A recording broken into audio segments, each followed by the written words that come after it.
Hello hello बेटा, I am audible. Hello. सुन पा रहे हो, देख पा रहे हो?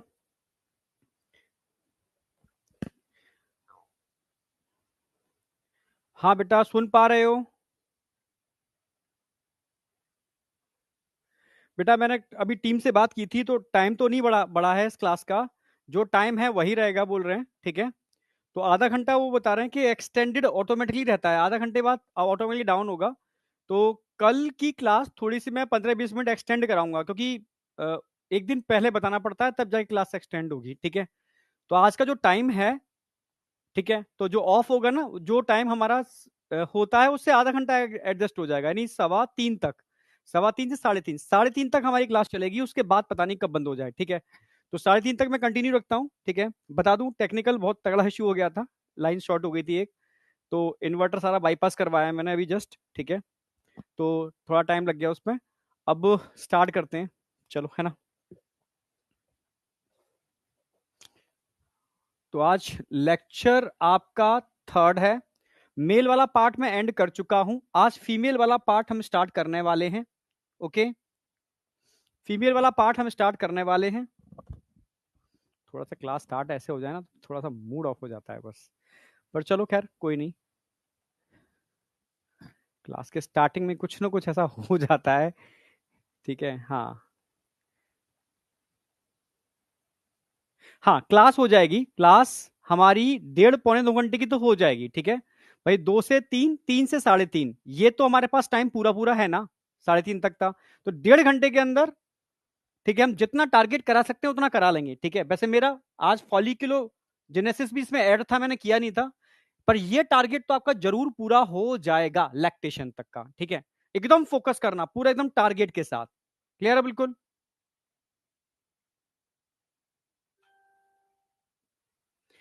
हाँ बेटा, हेल्थ पहले से इंप्रूव है। मैं तुम्हें बताया था ना कि डॉक्टर ने कहा था कि हवा और पानी चेंज करना पड़ेगा, ठीक है।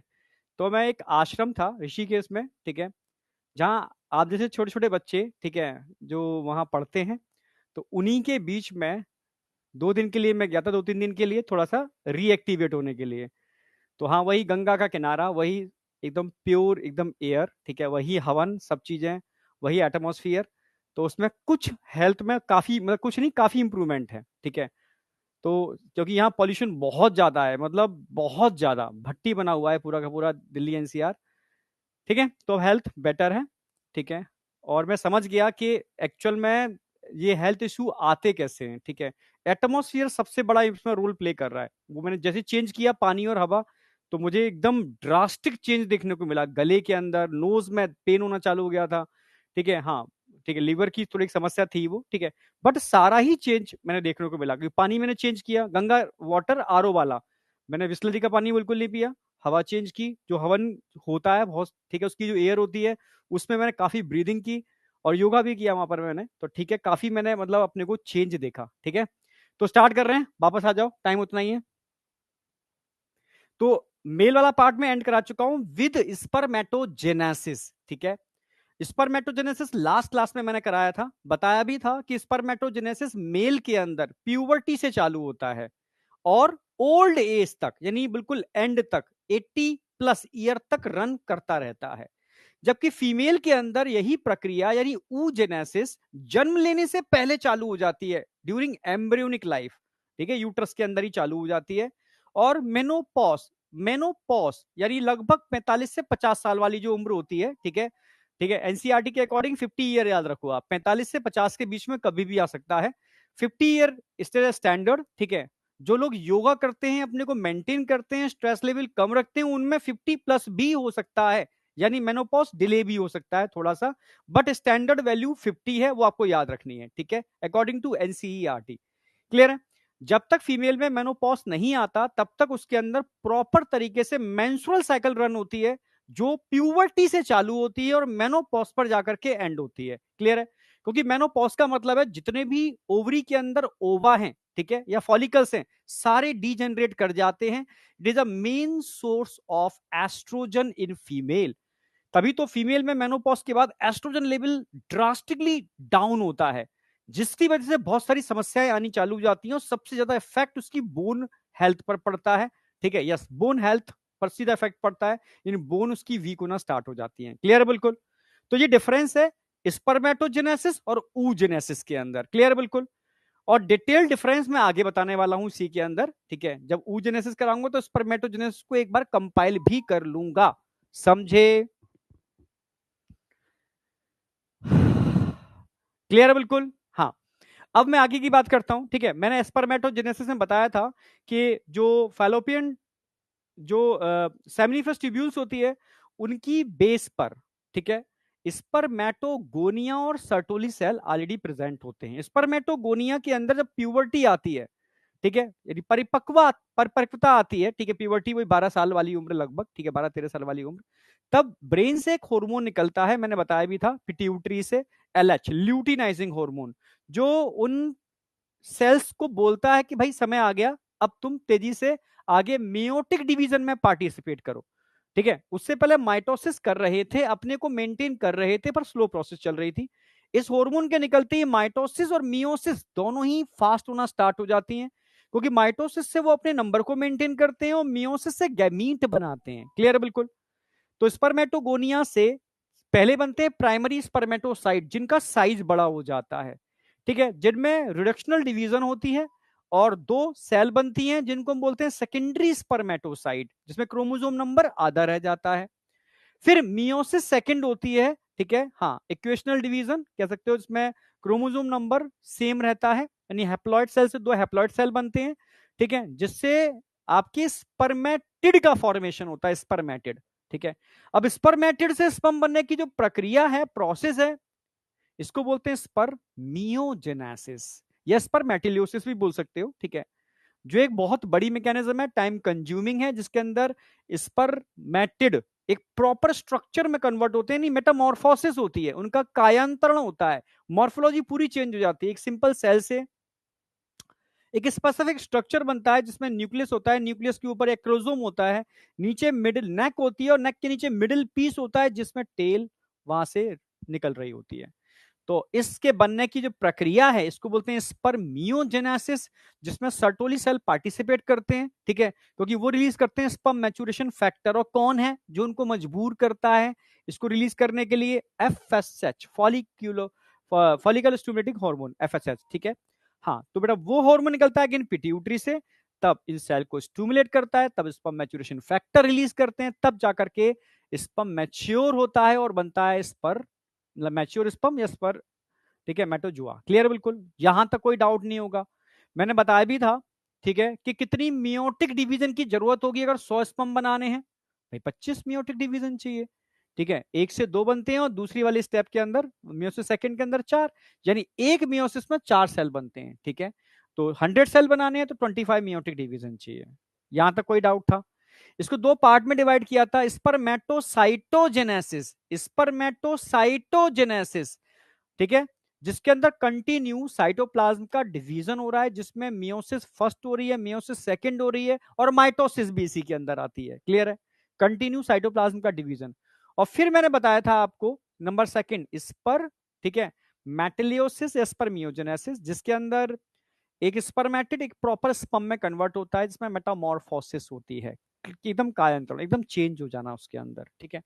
तो ये लास्ट क्लास में मैंने आपको प्रॉपर तरीके से बता दिया था, और बताया भी था कि सिंगल इजैक्यूलेशन में, ठीक है, लगभग, ठीक है, 2.5 से 5 ml के आसपास होता है, जिसमें 200 से 300 मिलियन स्पर्म चाहिए ही चाहिए। यस, 200 से 300 मिलियन स्पर्म होने चाहिए।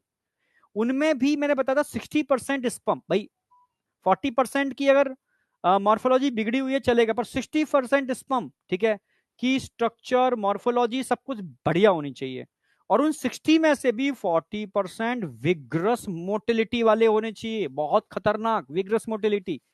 हाँ, इतना है तो ये नॉर्मल फर्टिलिटी के लिए कह सकते हो असेंशियल रिक्वायरमेंट है, इतना तो चाहिए, नहीं तो नॉर्मल फर्टिलिटी नहीं हो पाएगी। कभी कभी देखा होगा लोगों के अंदर स्पर्म तो निकल रहे हैं, सीमन निकल रहा है, पर फिर भी वो इनफर्टिलिटी के लिए रिस्पॉन्सिबल होते हैं, ठीक है, क्यों? क्योंकि स्पर्म काउंट कम हो जाता है।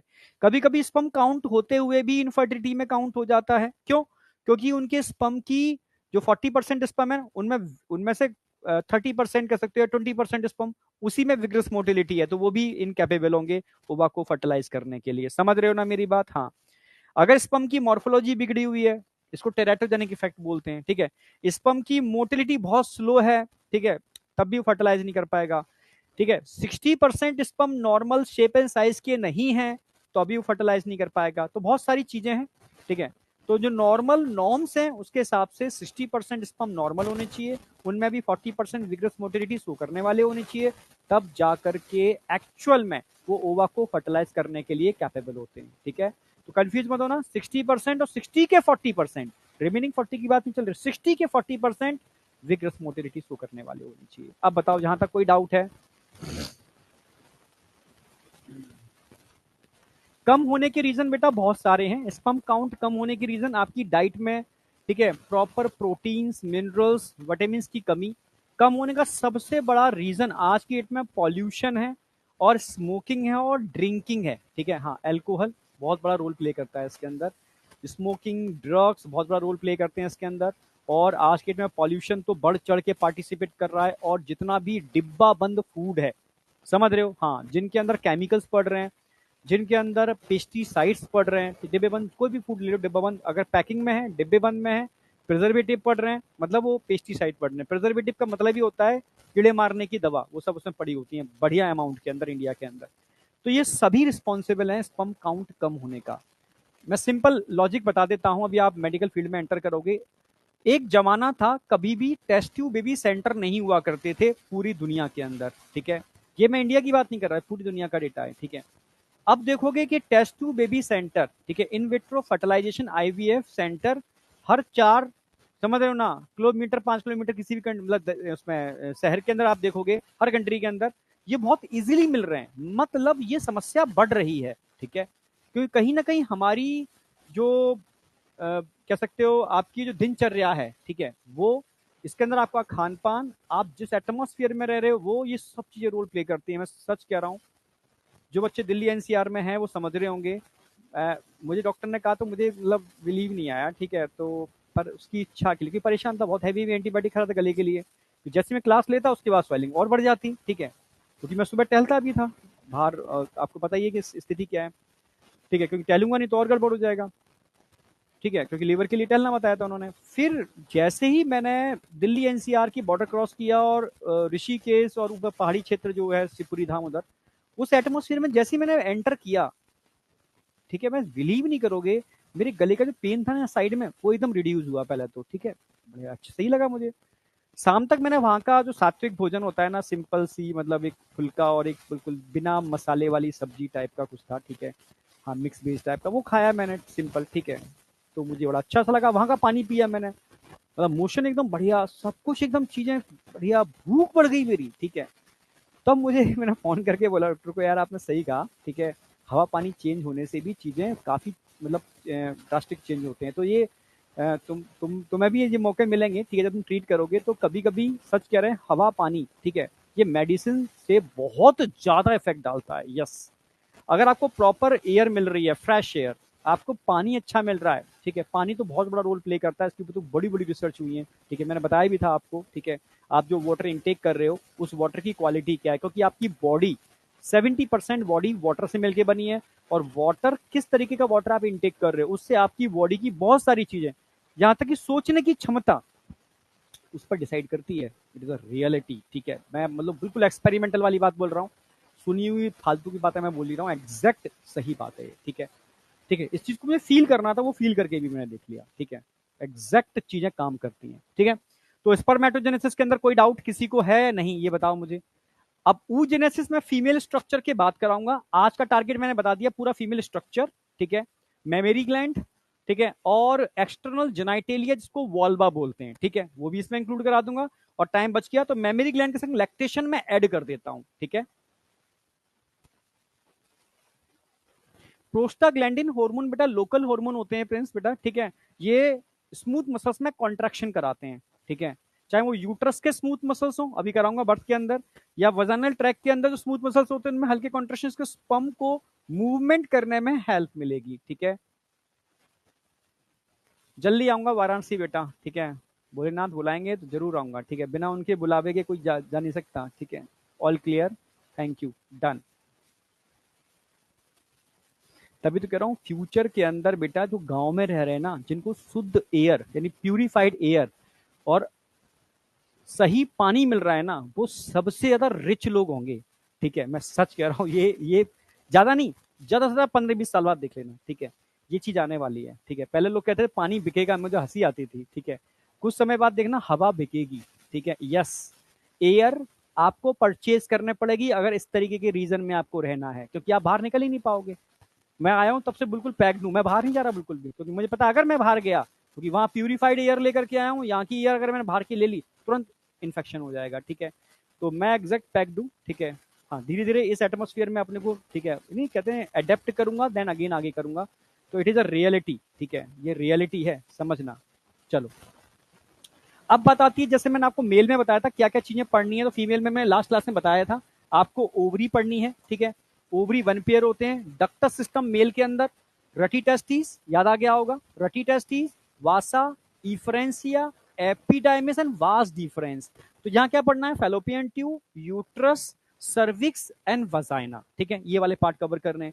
वहां पर एक्सटर्नल जेनाइटेलिया में हमने क्या पढ़ा था, ठीक है, स्क्रोटम और पेनिस। यहाँ हम एक्सटर्नल जेनाइटेलिया में क्या पढ़ने वाले हैं, इसको वोल्वा बोलते हैं, मोन्स प्यूबिस, मेजोरा, माइनोरा, हाइमन और क्लाइटोरिस। वहां पर भी एसेसरी ग्लैंड्स थे, यहाँ पर भी एसेसरी ग्लैंड्स हैं, यहाँ पर मेमोरी ग्लैंड्स हैं, ठीक है। बस ध्यान रखना है, memory gland is not a gland, it is a secondary sexual character, ठीक है। कोई ग्लैंड नहीं है, ये हार्मोनल इन्फ्लुएंस से डेवलप होने वाला करेक्टर है। So it is a secondary sexual character, क्योंकि फीमेल के अंदर भी, ठीक है, स्टार्टिंग से नहीं होते ये, ठीक है। जब प्यूबर्टी आती है तो एस्ट्रोजन के इफेक्ट से, ठीक है, इनका डेवलपमेंट होता है। फिर जब वो उसके अंदर बेबी कंसीव करती है, ठीक है, तो प्रोजेस्टेरोन अपना इफेक्ट डालता है उसके डेवलपमेंट के लिए, ठीक है। और आगे जाकर के जो लैक्टोजेनिक हार्मोन है, ठीक है, प्रोलैक्टिन वगैरह, ये अगेन इफेक्ट डालते हैं, क्योंकि बच्चे को लैक्टेशन चाहिए, तो और उसके डेवलपमेंट के लिए, यानी हार्मोनल इन्फ्लुएंस से डेवलप होने वाला एक करेक्टर है मेमोरी ग्लैंड, इसको हम यहाँ पढ़ने वाले हैं, ठीक है। इसी में लैक्टेशन में ऐड कर दूंगा। अब आ जाओ, एनसीईआरटी का डायग्राम है, ठीक है, इसको प्रॉपर फुल पेज हॉरिजॉन्टल, आप वैसे हॉरिजॉन्टल दिखा देता हूं मैं आपको, एक पेपर पड़ा है मेरे पास, इस तरीके से हॉरिजॉन्टली करना है, ठीक है। एक बात बता दूं, अगर बाई चांस कोई फ्लक्चुएशन हो, ठीक है, क्योंकि अब मेरे पास इस समय इन्वर्टर कनेक्ट नहीं है इसके अंदर, विदाउट इन्वर्टर डायरेक्ट हम क्लास ले रहे हैं, ठीक है। तो फ्लक्चुएशन होने पर चीजें उड़ सकती हैं, ठीक है। तो लिखते जाना, चीजें कुछ गड़बड़ ना हो इसलिए, ठीक है। फ्लक्चुएशन होता है मेरा बस आधा मिनट का ही है यहाँ पर, क्योंकि यहाँ पावर बैकअप है, पर फ्लक्चुएट होने पर चीजें चली जाती हैं सारी, ठीक है। स्टार्ट कर रहा हूं मैं, एकदम फोकस, ये एनसीईआरटी का ही डायग्राम है, मैं इसको पूरा एकदम एक्सप्लेन करूंगा, पूरा भर दूंगा इसको, ठीक है। तुम इसको ड्रॉ करके भी बना सकते हो, ठीक है, जैसे चाहो बना सकते हो, पर जितनी भी चीजें मैं इसमें लिखूंगा, हाँ बेटा, इस समय जो दिल्ली एनसीआर में रह रहा है और जो बोलता ज्यादा है, ठीक है, मतलब वोकल कॉर्ड का काम है, तो गले का इन्फेक्शन बड़ा कॉमन है उसके अंदर, बड़ा कॉमन है, ठीक है। हाँ, ठीक है, बिल्कुल। तो आपको या तो बाहर मत निकलो, ठीक है, घर में रहो, ठीक है। बाहर निकलोगे और बोलोगे साथ में ज्यादा, तो इन्फेक्शन होने की प्रोबेबिलिटी पूरी है, ठीक है। हाँ, एक वायरल भी चल रहा है, ठीक है, कॉम्बिनेशन बड़ा खतरनाक हो रहा है। एनसीईआरटी का डायग्राम मैं यूज कर रहा हूं, जिससे कि एनसीईआरटी डायग्राम बेस्ड जो क्वेश्चन बनेगा वो इससे भी सॉल्व हो जाएगा, क्योंकि इतनी ही लेवलिंग पर क्वेश्चन आएगा, इनको इरेज करेंगे वो। इसकी एक ट्रिक है, मैं क्यों एनसीईआरटी डायग्राम लेता हूं, इसके भी कारण है, जिससे कि तुम्हें यह समझ में आ जाए कि एनसीईआरटी में दिया क्या है। क्योंकि मैं अपना डायग्राम बनाऊंगा उसको पूरा भर दूंगा, तो तुम क्वेश्चन गलत कर दोगे वाला। इसमें क्या होता है, यहाँ पर ए कर देंगे, A B C D E, इस तरीके से लिखते हैं ये लोग, ठीक है, क्वेश्चन बनाने के लिए पूछेंगे ये क्या है। तो इनको तभी आप एक्सप्लेन कर पाओगे जब आपने एनसीईआरटी के डायग्राम को दिमाग में छापा हो, ठीक है। हाँ, जब एनसीईआरटी के डायग्राम को आपने ब्रेन में सेट किया हो, तो आपको पता होगा ये फिम्ब्रे हैं, यहां पर ओवरी लिखा था, यहां पर, ठीक है, उन्होंने सर्विक्स लिखा था, ठीक है, सर्विकल कैनाल लिखा था, वजाइना लिखा था। तो आप समझ गए होगे, तो ये तब पॉसिबल है जब आप एनसीईआरटी के डायग्राम को अच्छे से फॉलो किए हो, ठीक है। तो जो डायग्राम मैं भी बनाऊंगा, डायग्राम एक डायग्राम आगे मैं भी बनाऊंगा, ठीक है, इसमें मैं उसकी पोजीशन दिखाऊंगा सारी की सारी, ठीक है, इसमें लिगामेंट दिखाऊंगा, ठीक है। बट एनसीईआरटी के डायग्राम को भी मैं एक्सप्लेन करूंगा, दोनों कॉम्बिनेशन बहुत जरूरी है। हाँ, गला खराब तो बेटा बड़ा कॉमन है, ठीक है। आप जो बच्चे दिल्ली एनसीआर में रह रहे हैं वो समझ जाएंगे इस चीज को, क्योंकि सभी इन चीजों से मतलब फेस कर रहे हैं, क्योंकि यहाँ जो लेवल है ना, ठीक है, पॉल्यूशन का वो 8 क्रॉस कर चुका है, गवर्नमेंट डेटा कुछ भी हो, ठीक है, 8 क्रॉस कर चुका है। यस, बहुत खतरनाक कंडीशन है, ठीक है। चलो, ठीक है, इसको भी बनाना है, उसको भी बनाना है, ठीक है। इसको मैं एनसीईआरटी, क्योंकि एनसीईआरटी डायग्राम खुद ड्रॉ करोगे तो तुम्हारे दिमाग में चीजें सेट होंगी।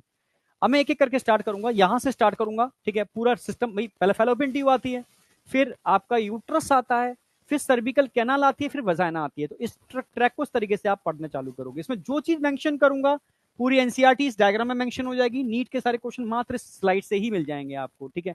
कुछ को अलग एक्सप्लेन करने के लिए मैं अलग कर दूंगा, बट ये डायग्राम बहुत इंपॉर्टेंट है, ठीक है।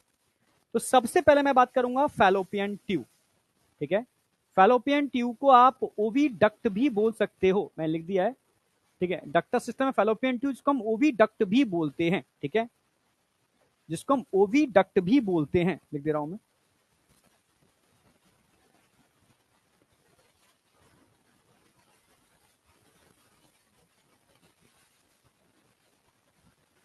ओविडक्ट भी हम इसको बोल सकते हैं, ठीक है, मेंशन कर दिया मैंने। अगर फैलोपियन ट्यूब या ओविडक्ट की बात करता हूं, इसकी जो लंबाई होती है पूरी लेंथ लगभग 10 से 12 सेंटीमीटर के आसपास होती है, 10 टू 12 सेंटीमीटर इसकी लेंथ जो होगी, approximately 10 to 12 centimetre,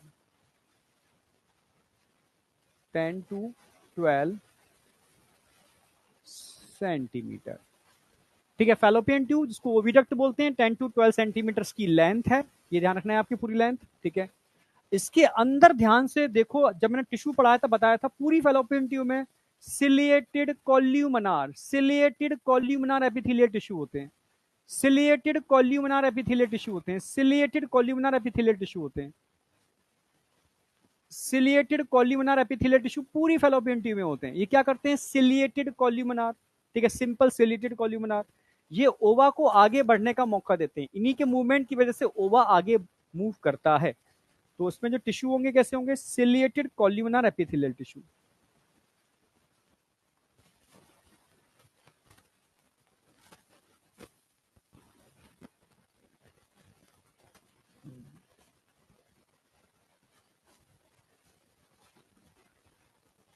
simple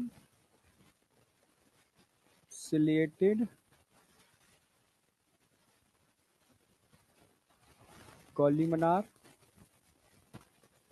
epithelial tissue, simple ciliated columnar epithelial tissue होते हैं पूरी फैलोपियन ट्यूब में, समझे। हाँ बेटा, पूरी फैलोपियन ट्यूब के अंदर simple ciliated columnar epithelial tissue होते हैं। सिलिया के मूवमेंट की वजह से ओवा क्या करता है, आगे मूव करता है, ठीक है। हाँ, तो ये ध्यान रखना है। अब इसके पार्ट की बात करूं तो इसमें फिंगर लाइक प्रोजेक्शन दिख रहे होंगे, फिंगर लाइक प्रोजेक्शन, इनको क्या बोलते हैं, फिम्ब्रे, फिंगर लाइक होते हैं, ठीक है। इनका मेन काम क्या होता है, जब ओवा यहां से रिलीज होगा, ओवा बाहर आएगा ओवरी से, ओवा बाहर आएगा जब ओवरी से ओवा, ठीक है। तो इस ओवा को यहां पर एक होल होता है ऑस्टिया, इस ओवा को यहां से अंदर मूव कराना है, अंदर अंदर लेके जाना है। वो काम कौन करेगा, ये करेंगे फिम्ब्रे, ठीक है। कलेक्शन ऑफ ओवा, ओवा को कलेक्ट या कलेक्ट, ठीक है, ओवा को पकड़ने का काम करेंगे, कलेक्ट करने का काम करेंगे। तो ओवा को पकड़ेंगे कि भाई अंदर आ जा, बाहर मत जाना, ठीक है। तो इनकी पोजीशन क्या होती है, ध्यान रखना है। ये अगर मैं पूरी फैलोपियन ट्यूब की बात करूं तो इसमें आप इसको एंटीरियर पोस्टीरियर डिवाइड कर सकते हो। जो ओवरी के नजदीक वाला पार्ट है एंटीरियर, जो ओवरी के दूर वाला पार्ट है वो पोस्टीरियर, एंटीरियर पोस्टीरियर, समझ में आ गया होगा, ठीक है। या एंटीरियर को आप प्रॉक्सिमल टर्म भी यूज कर सकते हो, उसको डिस्टल टर्म भी यूज कर सकते हो। प्रॉक्सिमल का मतलब है पास, ठीक है, प्रॉक्सिमिटी ओवरी के पास वाला, डिस्टल ओवरी के दूर वाला, ठीक है। तो फिम्ब्रे का मेन काम क्या है, कलेक्शन,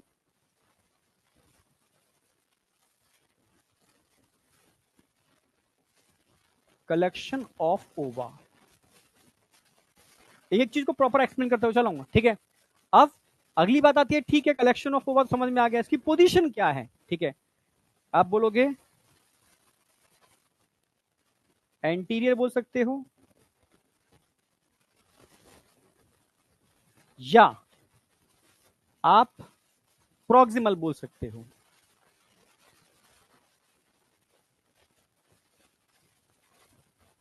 एंटीरियर बोल सकते हो या आप इसको प्रॉक्सिमल भी बोल सकते हो। कलेक्शन ऑफ ओवा, एंटीरियर या प्रॉक्सिमल।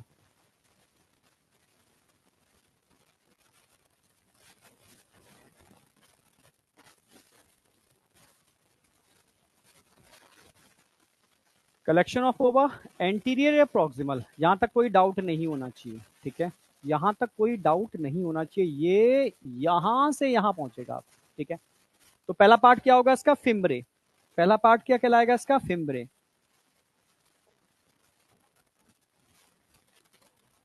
कलेक्शन ऑफ ओवा का काम करेंगे, ठीक है। अब सबसे यहां पर पहला पार्ट जो आएगा किसका, फिम्ब्रे कहां मिलते हैं, इन फंडिबुलम। आगे वाला पार्ट क्या होता है, जो वाइडेस्ट पार्ट है, थोड़ा चौड़ा होता है, एम्पुला। और थोड़ा सा नैरो पार्ट जो होता है पीछे का पार्ट, वो होता है स्थमस। तो फैलोपियन ट्यूब को 3 पार्ट में डिवाइड किया है, इनफंडिबुलम, एम्पुला और स्थमस। इसमें इनफंडिबुलम के एंटीरियर एंड पर फिंगर लाइक प्रोजेक्शन होते हैं, जिनको फिम्ब्रे बोलते हैं। कलेक्शन ऑफ ओवा का काम करते हैं। एंटीरियर या प्रॉक्सिमल इसकी पोजीशन है। क्लियर, बिल्कुल, यहां तक कोई डाउट नहीं होना चाहिए आपको। अब बताती है ampulla. It is a widest part of fallopian tube, और ये वो जगह है जहां पर ओवा आके रुकता है। ओवा यहां पर आकर के रुक जाएगा, आगे नहीं जा पाएगा, क्योंकि आगे का पार्ट बहुत नैरो होता है, स्थमस का पार्ट नैरो होता है। तो रुकेगा और इंतजार करेगा स्पर्म का। जब स्पर्म आएंगे इसको फर्टिलाइज करेंगे, क्योंकि स्पर्म आएंगे जब इसको फर्टिलाइज करेंगे, आफ्टर फर्टिलाइजेशन इस फैलोपियन ट्यूब की मोटिलिटी पहले से ज्यादा हो जाती है और सिक्रेशन ज्यादा हो जाते हैं। जब मोटिलिटी सिक्रेशन होंगे फर्टिलाइजेशन के बाद, तो ये आसानी से आगे मूव कर पाएगा। हाँ, अगर फर्टिलाइजेशन नहीं होगा तो मोटिलिटी सिक्रेशन नहीं बढ़ेंगे, यानी आगे मूवमेंट नहीं होगा, यहीं पर ही ये डिजेनरेट कर जाएगा, ठीक है। तो ये एम्पुला क्या है, it is a site of fertilisation.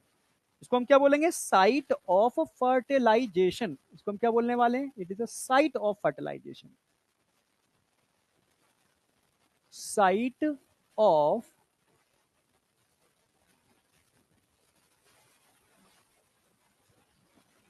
Site of fertilisation, ये वो जगह है जहां पर फर्टिलाइजेशन होता है, फर्टिलाइजेशन की साइट। और सबसे वाइडेस्ट, सबसे चौड़ा पार्ट है widest, it is a widest part of fallopian tube, समझे।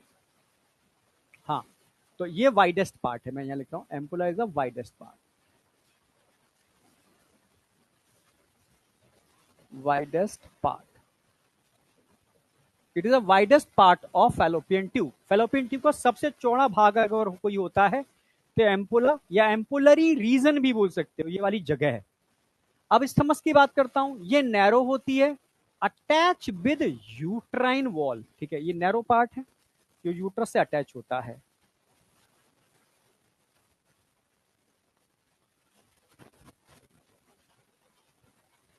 Attach with uterus,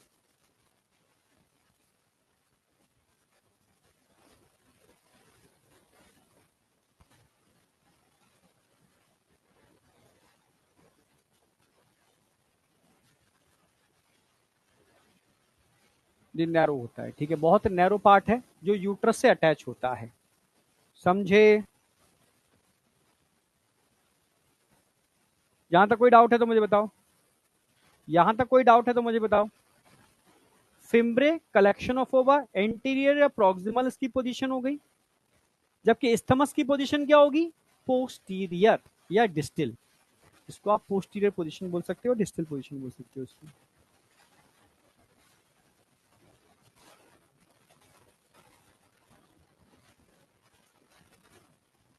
posterior position है, ठीक है। नैरो होता है, पोस्टीरियर पोजीशन है, अटैच विद यूट्रस, यूट्रस से जुड़ा हुआ पार्ट होता है, ठीक है। एम्पुला वाइडेस्ट पार्ट होता है, साइट ऑफ फर्टिलाइजेशन है। इनफंडिबुलम के एंटीरियर पार्ट पर फिंगर लाइक प्रोजेक्शन लगे हुए हैं, ठीक है। इसको एंटीरियर प्रॉक्सिमल एंड बोल सकते हो, कलेक्शन ऑफ ओवा का काम करते हैं, ठीक है। इस पूरे पार्ट को हम फैलोपियन ट्यूब बोलते हैं, ओविडक्ट बोलते हैं। 10 से 12 सेंटीमीटर की लेंथ होती है, simple ciliated columnar epithelial tissue से मिलकर बनी होती है। इतनी बात समझ में आई या नहीं आई? हाँ, ठीक है, बहुत नैरो होती है, ठीक है, नैरो ल्यूमेन होती है, बहुत पतली, इससे कि आगे ओवा मूव नहीं कर पाता है इसमें। हाँ, अगर फर्टिलाइजेशन हो जाएगा तो हाईली सिक्रेटरी और मोटाइल हो जाएगी, तो ये फर्टिलाइज एग यहाँ तक पहुंच जाएगा। यहां तक कोई डाउट है? अभी मैंने सिर्फ फेलोपियन ट्यूब की बात की, ओनली फेलोपियन ट्यूब, एक चीज को समझाया है। एनसीईआरटी पूरी कवर्ड है, नीट में जितने भी क्वेश्चन आ सकते हैं वो सारे मैंने कवर्ड किए हैं। ठीक है, साइट ऑफ फर्टिलाइजेशन पे क्वेश्चन आता है, वाइडेस्ट पार्ट पे क्वेश्चन आता है। ठीक है, पोस्टीरियर, एंटीरियर, प्रॉक्सिमल तो उसको डिस्टिल लिख सकते हो। Attach with uterus, narrow, narrow, ठीक है, काफी नैरो होती है। ठीक है, अब बात करूंगा मैं यहाँ पर यूट्रस की। ठीक है, यूट्रस की बात करेंगे अब हम। ठीक है,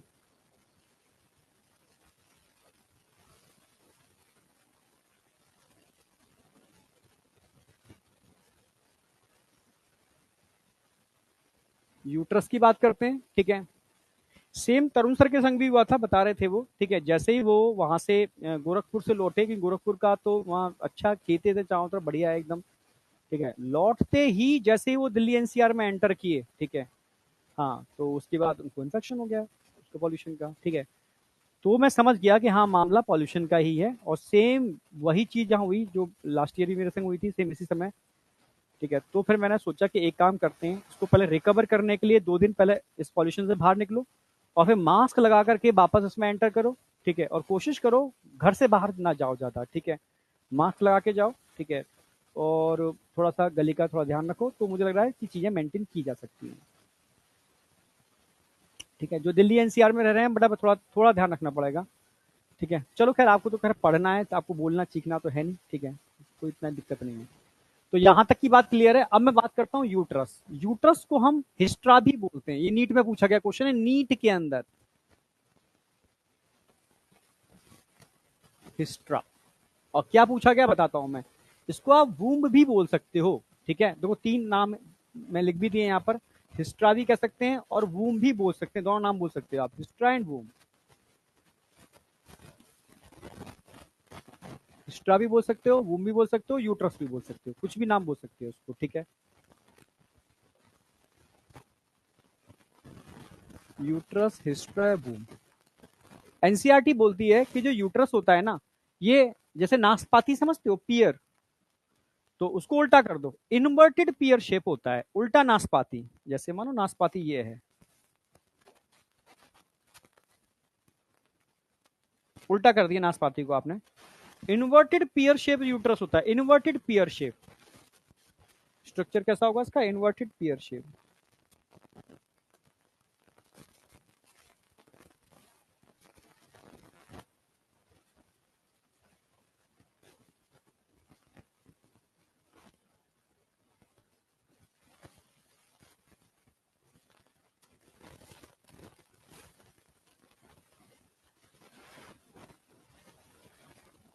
इन्वर्टेड पियर शेप, हिस्ट्रा, यूट्रस या वूम, इन्वर्टेड पियर शेप होता है, उल्टे नाशपाती जैसा। ठीक है, इसके भी 3 लेयर होती हैं। ठीक है, 3 लेयर होंगी यहाँ पर। सबसे अंदर की लेयर होगी एंडोमेट्रियम, सबसे अंदर की। मिडिल वाली होगी मायोमेट्रियम, मिडिल वाली जिसमें स्मूथ मसल्स होते हैं, ये सब मायोमेट्रियम है, स्मूथ मसल्स होते हैं इसके अंदर। दिखा भी देता हूं, ये सबसे अंदर की है, ये मिडिल वाली है, ये बिल्कुल बाहर की लेयर है, सबसे आउटर लेयर है। सबसे आउटर लेयर होती है पेरीमेट्रियम। तो तीनों के बारे में ध्यान रखना है आपको, क्योंकि नीट में भी आता है और पूछा भी जाता है।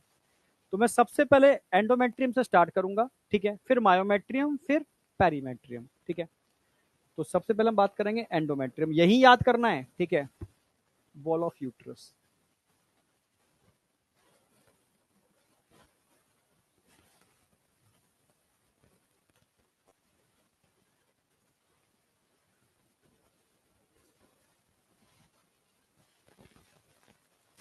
सबसे फर्स्ट लेयर जो है, नंबर 1,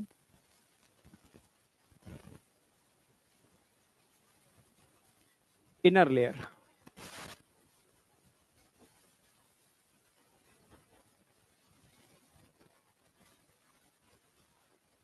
एंडोमेट्रियम, एंडोमेट्रियम सबसे अंदर की लेयर होती है, सबसे इनर लेयर होती है इसकी एंडोमेट्रियम।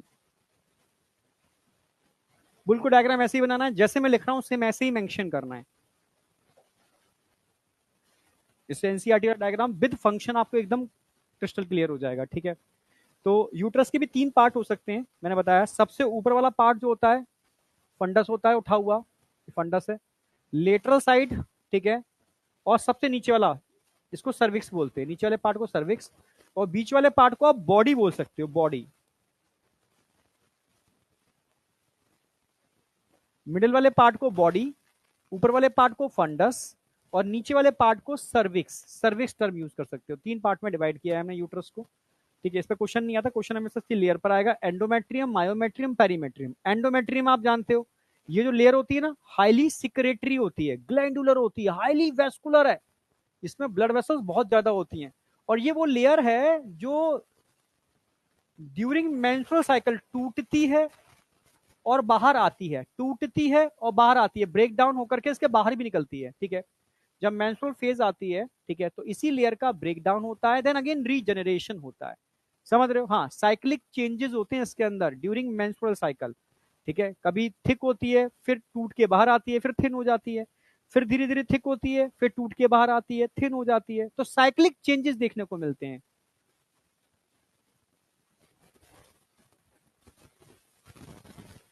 समझे? समझे नहीं समझे? तो किसकी बात कर रहा हूं मैं? एंडोमेट्रियम, सबसे अंदर की लेयर, उसकी बात कर रहे हैं, ठीक है।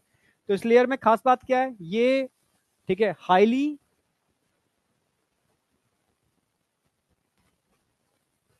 ग्लैंडुलर है,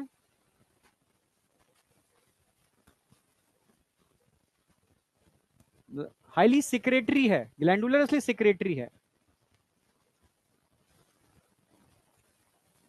वैस्कुलर है, वैस्कुलर,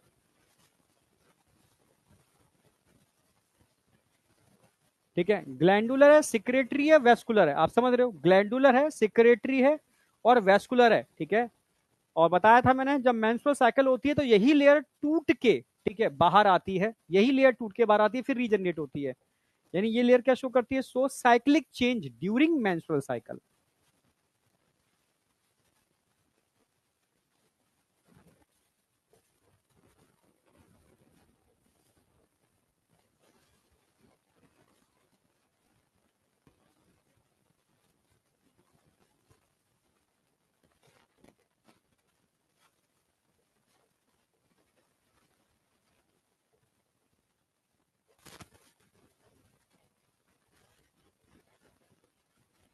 ठीक है, show cyclic changes during menstrual cycle, यानी मेंस्ट्रुअल साइकिल के दौरान इसमें साइक्लिक चेंजेस होते हैं, ठीक है। टूट के बाहर आना, फिर थिक हो जाना, फिर थिन हो जाना, ठीक है। सो साइक्लिक चेंज, ठीक है, ड्यूरिंग मेंस्ट्रुअल साइकिल, ये क्वेश्चन आता है। अब मैं बात करूंगा मिडिल वाली लेयर, इसको क्या बोलेंगे? मायोमेट्रियम। स्मूथ मसल्स के मिलने से बनती है मायोमेट्रियम, ठीक है। सब स्मूथ मसल्स हैं। और बच्चे का जब जन्म होता है तो इसी इसी लेयर के अंदर स्ट्रॉन्ग कॉन्ट्रैक्शन होते हैं, जिसकी वजह से बेबी का बर्थ होता है, ठीक है। तो अब सेकेंड लेयर की मैं बात कर रहा हूँ, ठीक है, middle layer.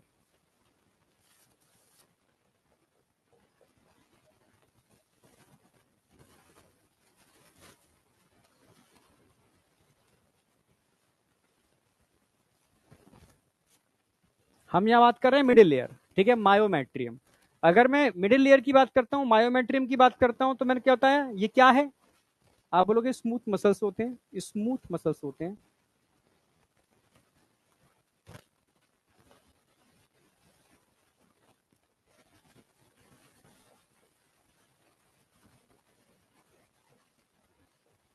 It is a smooth muscles, चिकनी पेशियां होती हैं, स्मूथ मसल्स, ठीक है। यस, मिडिल लेयर है, स्मूथ मसल्स होते हैं, इसी में स्ट्रॉन्ग कॉन्ट्रैक्शन होते हैं, strong contraction during during child birth, या ड्यूरिंग पार्चुरेशन भी बोल सकते हैं, उसको पार्चुरेशन बोलते हैं, ठीक है।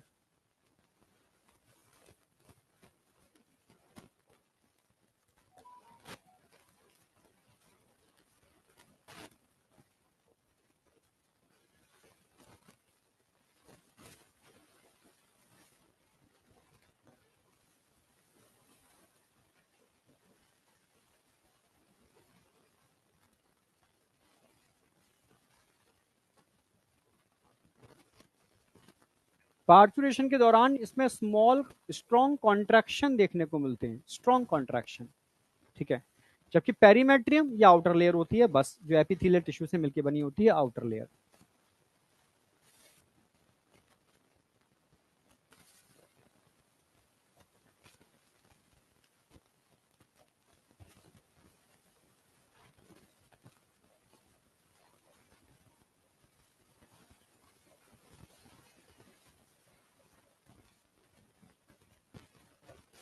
एपिथेलियल टिश्यू के मिलने से बनती है, ठीक है, आउटर लेयर होती है।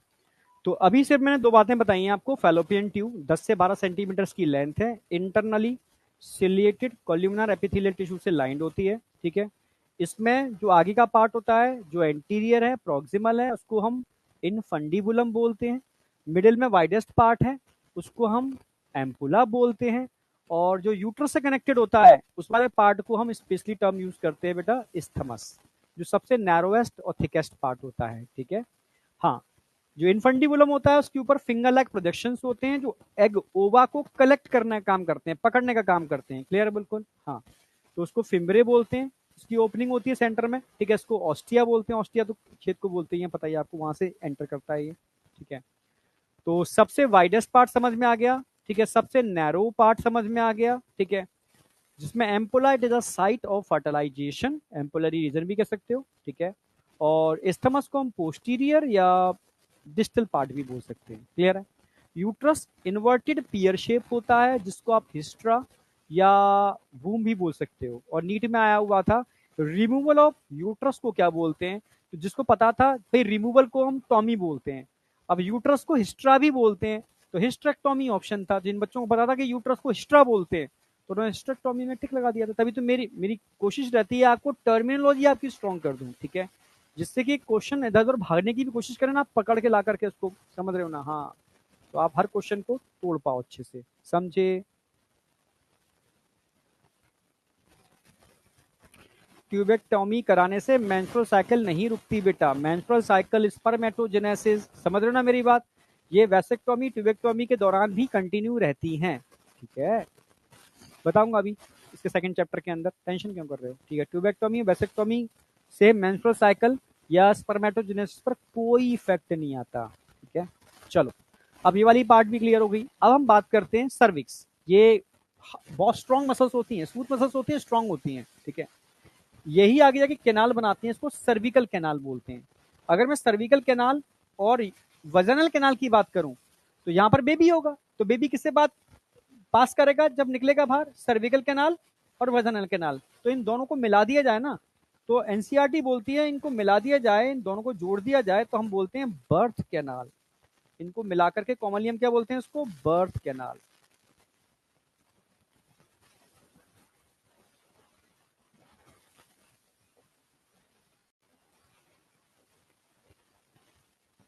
ये नीट में पूछा जाता है, क्योंकि एनसीईआरटी की बेहतरीन लाइन है ये, ठीक है।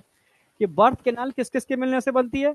सर्विकल कैनाल और वजानल कैनाल। रटने की जरूरत नहीं है, यहां पर बेबी होगा, यहां पर बेबी होगा, तो बेबी किससे पास करेगा? सर्विकल कैनाल और वजानल कैनाल, जिसको हम क्या बोलते हैं? Birth canal. तो बर्थ कैनाल में सर्विकल कैनाल और वजानल कैनाल आते हैं, ठीक है। अच्छा, वजाना की बात कर लेते हैं अब, चलो।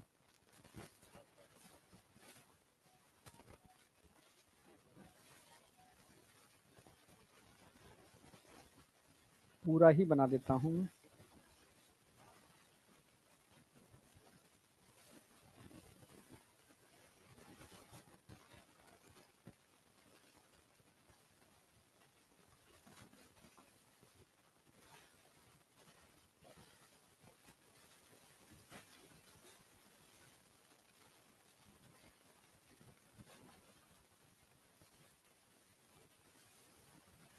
ठीक है, ये आपकी वजाना हो गई, ठीक है। अब इसके अंदर बात करते हैं हम, इस तरीके के फिंगर लाइक प्रोजेक्शंस होते हैं अंदर, इसको हम वजानल रूगे बोलते हैं। ये वजाना अंदर से रफ होती है हल्की सी, और रूगे का मतलब है फोल्ड। स्टमक के अंदर गैस्ट्रिक रूगे होते हैं, रूगे का मतलब है फोल्ड, ठीक है। यहाँ पर वजानल रूगे होते हैं, ठीक है। तो ये पूरी वजाना हो गई। अब बताओ, यहां तक कोई डाउट? यहां तक कोई डाउट?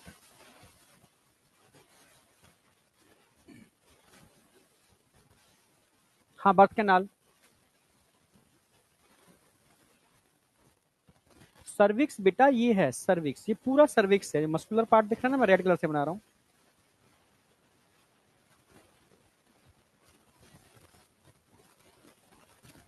ये पूरा सर्विक्स है।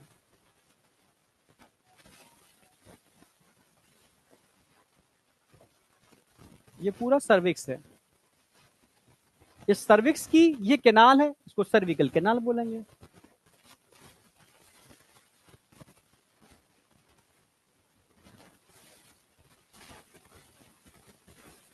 और समझ में आ रहा होगा, ये पूरा सर्विक्स है, यानी पूरा एक स्मूथ मसल्स होते हैं बहुत। जब बच्चा कंसीव होता है ना, उसमें यूट्रस में बहुत टाइटली बंद रहती है 9 मंथ तक, ठीक है। ये सर्विक्स है, ये सर्विकल कैनाल हो गई, वजाइना हो गई, ठीक है। सर्विक्स की बात करूं तो अप्रोक्सीमेटली 8 सेंटीमीटर के आसपास इसकी लेंथ होती है। हाँ, अप्रोक्सीमेटली 8 सेंटीमीटर के आसपास सर्विक्स की लेंथ होती है। हाँ बेटा, वजाइना का मीडियम एसिडिक होता है, ठीक है, क्योंकि लैक्टोबैसिलस की कुछ स्पीसीज होती हैं इसके अंदर, ठीक है, बता रहा हूँ मैं। वजाइना, ठीक है, इसकी लेंथ कितनी होगी?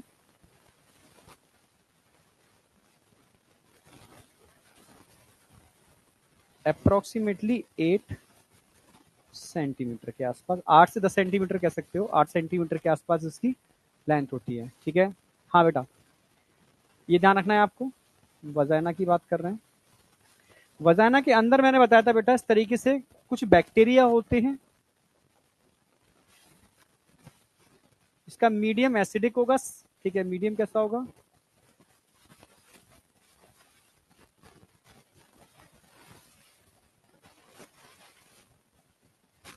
भाई क्यों होता है इसका मीडियम एसिडिक? पीएच 7 से कम होती है। कोई बता सकता है पीएच 7 से कम क्यों होती है? पीएच 7 से कम क्यों होती है?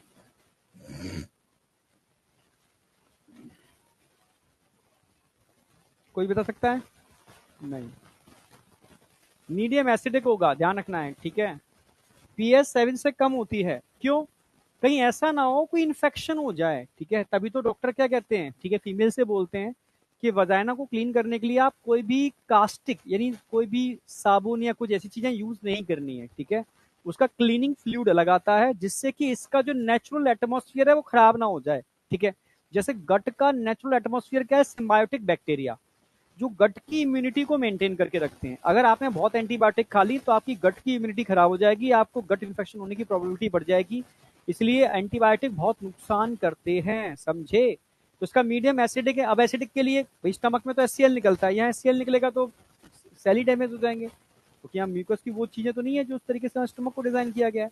तो यहाँ पर एसिड तो होता है, पर ऑर्गेनिक एसिड होता है, ठीक है। ऑर्गेनिक एसिड जो कह सकते हो कि लैक्टोबैसिलस की स्पीसीज होती हैं, जो म्यूकस रिलीज होता है ना यहाँ पर, उसको फर्मेंट करके, यस, फर्मेंट करके यहाँ पर क्या बनाते हैं? ऑर्गेनिक एसिड बनाते हैं, ठीक है। एसिडिक किस केस होगा? ऑर्गेनिक एसिड होगा।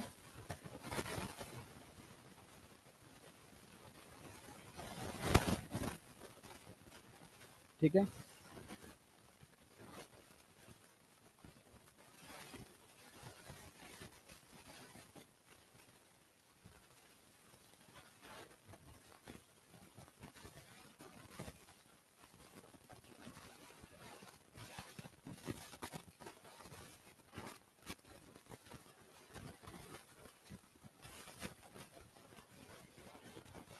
बैक्टीरिया होते हैं लैक्टोबैसिलस स्पीसीज के बैक्टीरिया, वो इसको प्रोड्यूस करते हैं।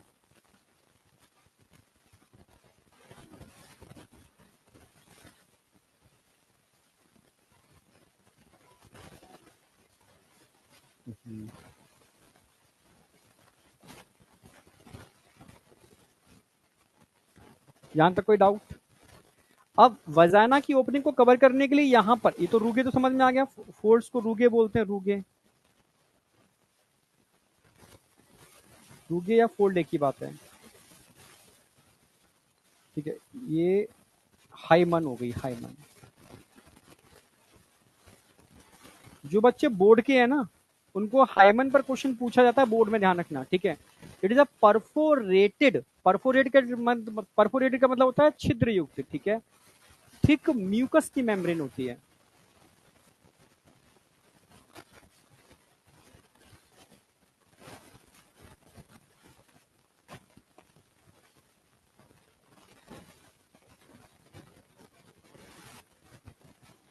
थिक होती है, परफोरेटेड होती है, थिक होती है, वेस्कुलर होती है। मेम्ब्रेन लिख दे रहा हूं मैं, तभी तो इसके ब्रेक होने पर ब्लीडिंग होती है, क्योंकि ये थिक वेस्कुलर होती है, ठीक है। तो ये सारा कवर्ड है, पूरा कवर्ड है, कुछ छूटा नहीं है इसके अंदर, ठीक है। मीडियम वजाना का एसिडिक होगा, ऑर्गेनिक एसिड होते हैं इसमें, ठीक है, लैक्टिक एसिड लाइक, ठीक है, जो लैक्टोबैसिलस बैक्टीरिया बनाता है इनको फर्मेंट करके। हाइमन एक परफोरेटेड मतलब छिद्र युक्त, ठीक है, थिक वेस्कुलर मेम्ब्रेन होती है। इस परफोरेटेड वाले पार्ट से चीजें डिस्चार्ज होती हैं, ठीक है, और बहुत स्मॉल होल होता है। हाँ, पर अगर कोई फीमेल किसी गेम में एक्टिवली पार्टिसिपेट करती है तो हाइमन ब्रेक हो सकती है, क्लियर बिल्कुल।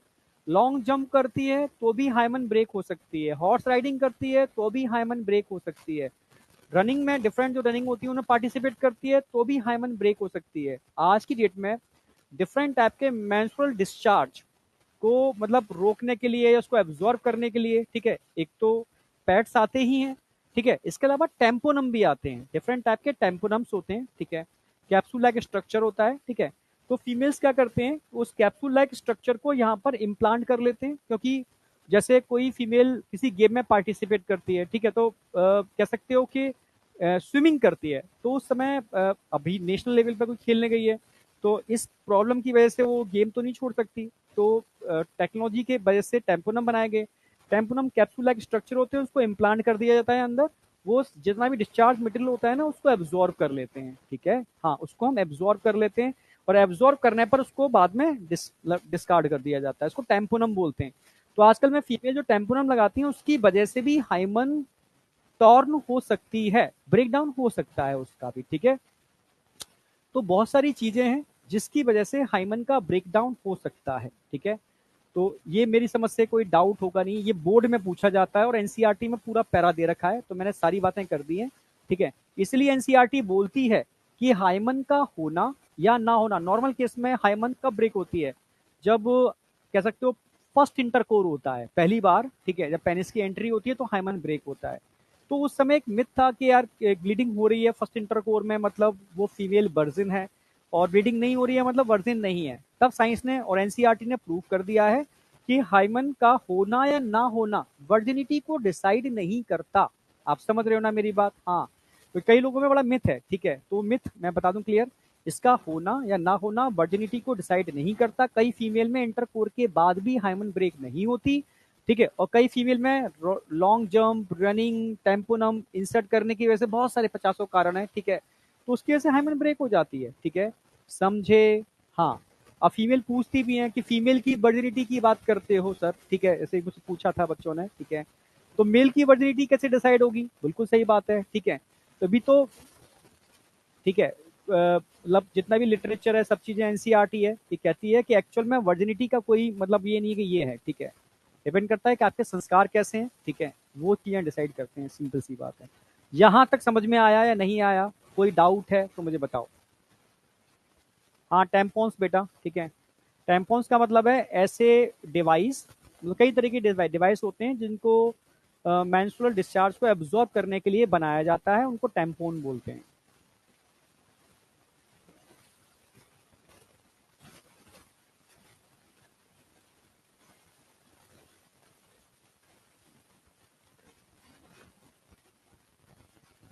यहां तक कोई डाउट?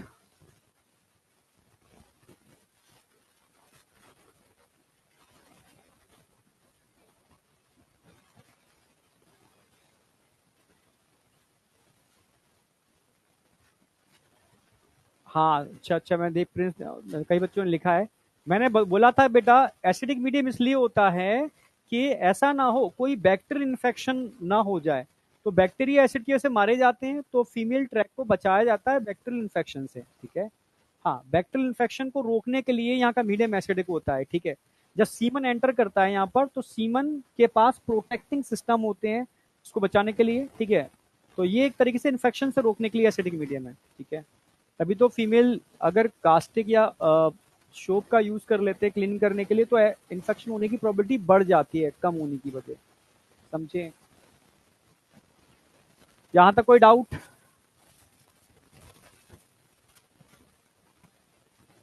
हाँ बेटा, प्योर ब्लड ही होता है, तो मैं समझा, तो मैं चलो अभी मेंस्ट्रुअल साइकिल कराऊंगा।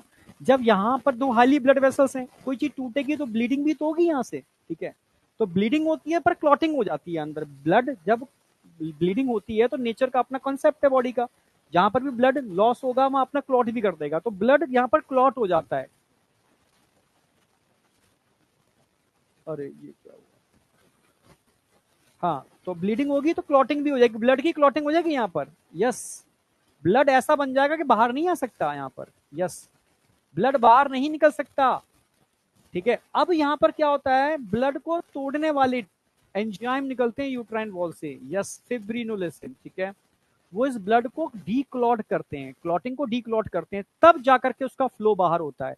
जो ब्लड बाहर आता है वो क्लॉट का डीक्लॉट करने के बाद बाहर आता है। नेचर का कंसेप्ट तुम समझ नहीं पाओ, नेचर ने क्या सोच की चीजें बनाई हैं। ठीक है, और अगर तुम किसी ऐसे इंसान से बात करोगे जिसको ब्रह्मांड की नॉलेज हो और वो डॉक्टर भी हो, ठीक है, तो वो मेंस्ट्रुअल साइकिल को ब्रह्मांड की डिफरेंट साइकिल से कोरिलेट करता है। ठीक है, क्योंकि वो कहता है कि मेंस्ट्रुअल साइकिल कोई साधारण साइकिल नहीं है, ये जीवन को जीवन दायिनी एक साइकिल है, एक चक्र है जो जीवन की उत्पत्ति करता है। ठीक है, नो डाउट, बात सही है। पर जब मैंने उनसे डिस्कस किया तो उन्होंने कहा इट इज अ कह सकते हो एक ऐसा फिनोमिनन है जो ब्रह्मांड में भी होता है। ब्रह्मांड में जितने भी प्लेनेट रोटेट कर रहे हैं वो मतलब उस साइकिल को फॉलो करते हैं।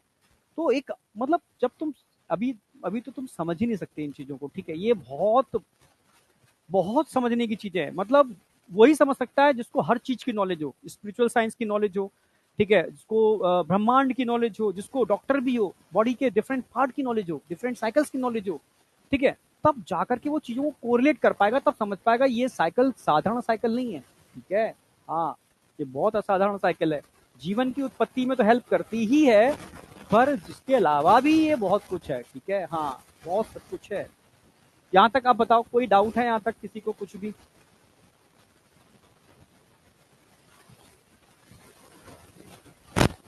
यहाँ तक कोई डाउट? टॉपिक से रिलेटेड बात करो बेटा। हाँ बेटा, ये ड्यूरिंग पीरियड जो तुम पूछना क्वेश्चन चाह रहे हो ना, वो सारे डिस्कस करूंगा मेंस्ट्रुअल साइकिल के अंदर, अभी यहाँ का उसका कोई कंसेप्ट नहीं है। ठीक है, तो मैं आगे बढ़ रहा हूँ।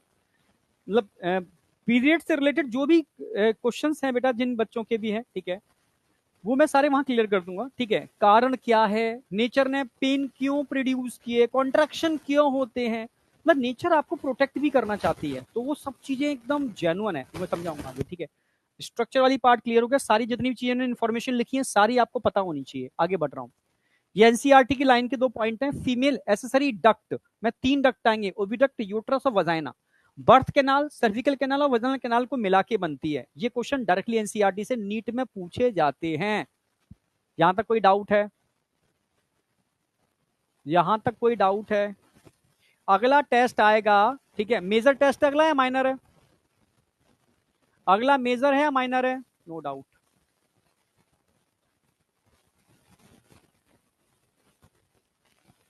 माइनर है। तो माइनर में मेल रिप्रोडक्टिव सिस्टम आएगा, ओनली ओनली मेल वाला पार्ट पूरा आएगा माइनर के अंदर। और माइनर के बाद जो मेजर होगा उसमें 2 चैप्टर दूंगा मैं, पीछे का चैप्टर और जो चल रहा है वहां तक का पूरा।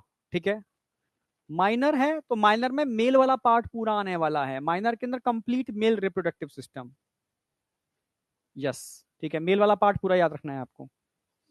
आगे बढ़ रहा हूं। अब वही पॉइंट, जैसे मैं टेस्टिस उठाया था, मैंने ओवरी उठा लिया है। ठीक है, ओवरी के डायमेंशन कुछ लिख दिए मैंने। प्राइमरी सेक्स ऑर्गन है, ovary are located one on each, 1 pair होते हैं, 1 on each side of lower abdomen. Lower abdomen में, ठीक है, दोनों लेफ्ट और राइट होती है, डायग्राम बना के समझाऊंगा। ठीक है, इस कनेक्ट टू पेल्विक वॉल, और किससे जुड़ी होती है? पेल्विक वॉल से कनेक्ट होती है और यूट्राइन वॉल से भी जुड़ी होती है। Pelvic wall and uterus, pelvic wall से भी जुड़ी है, यूट्रस से भी जुड़ी है, किसके थ्रू जुड़ी हुई है? Bye ligament. लिगामेंट कौन से लिगामेंट होते हैं ये डायग्रामेटिकली बताऊंगा अभी। ठीक है, तो ये एनसीईआरटी की लाइन है कि 1 पेयर ओवरी होती है, ठीक है, 1 on each side of lower abdomen cavity. Clear है बिल्कुल? हाँ, 1 on each side of lower abdomen cavity, ध्यान रखना है आपको। 1 on each side of lower abdominal cavity, उसमें ये पेल्विक वॉल से भी जुड़ी हुई है और यूट्रस से भी जुड़ी हुई है, लिगामेंट के थ्रू जुड़ी हुई है, लिगामेंट के थ्रू। इसको समझना होगा। ठीक है, इस वाली बात को, जगह है क्या? है, समझना होगा। कैसे सर, कैसे? मैं समझाता हूं। मान लो ये यूट्रस है,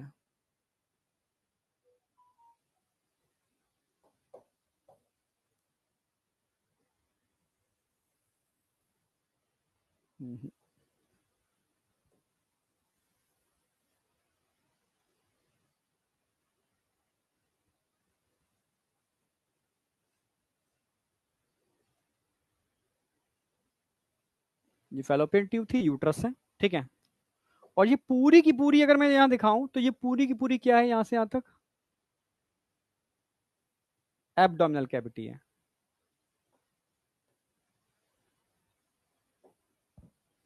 पेल्विक वॉल दिखा देता हूं मैं, ठीक है। और यूट्रस, ये पेल्विक वॉल है।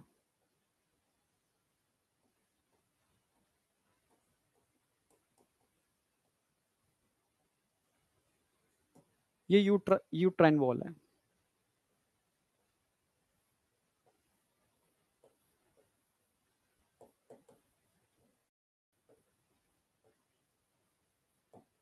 मैंने बताया ओवरी यूट्राइन वॉल से भी जुड़ी होती है और पेल्विक वॉल से भी जुड़ी होती है, ठीक है। अगर डायग्रामेटिकली दिखाना चाहूं तो आपका ये कुछ लिगामेंट होते हैं ऐसे, ऐसे, ठीक है।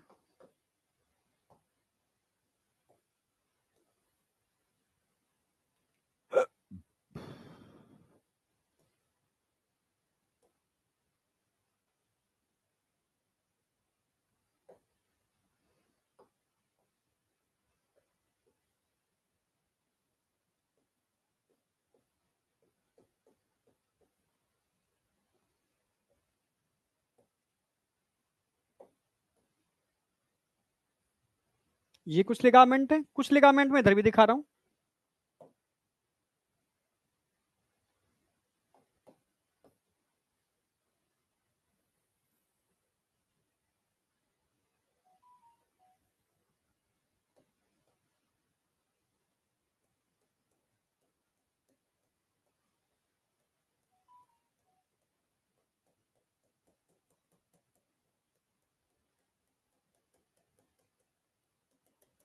जिसको होल्ड करके रख रहे हैं, ठीक है। मैंने अभी एनसीईआरटी क्या बोल रही है, एनसीईआरटी बोल रही है कि, ठीक है, each side of lower abdomen is connected to pelvic wall and uterus by ligament, ठीक है।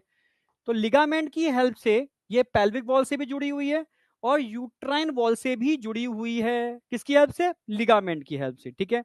अब ध्यान रखने लिगामेंट कौन से, थोड़ा सा एडिशनल एक पॉइंट में ऐड कर देता हूं, क्योंकि लिगामेंट तो एनसीईआरटी बोल ही रही है, ठीक है। तो आप यहां बोल सकते हो, यहां पर ये कौन से लिगामेंट है, it is a suspensory ligament.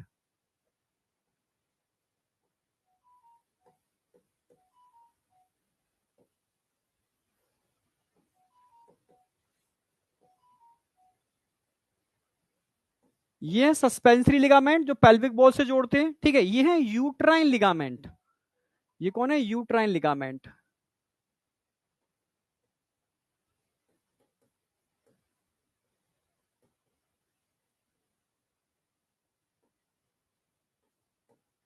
Uterine ligament और सस्पेंसरी लिगामेंट, ठीक है। यूट्राइन लिगामेंट और सस्पेंसरी लिगामेंट,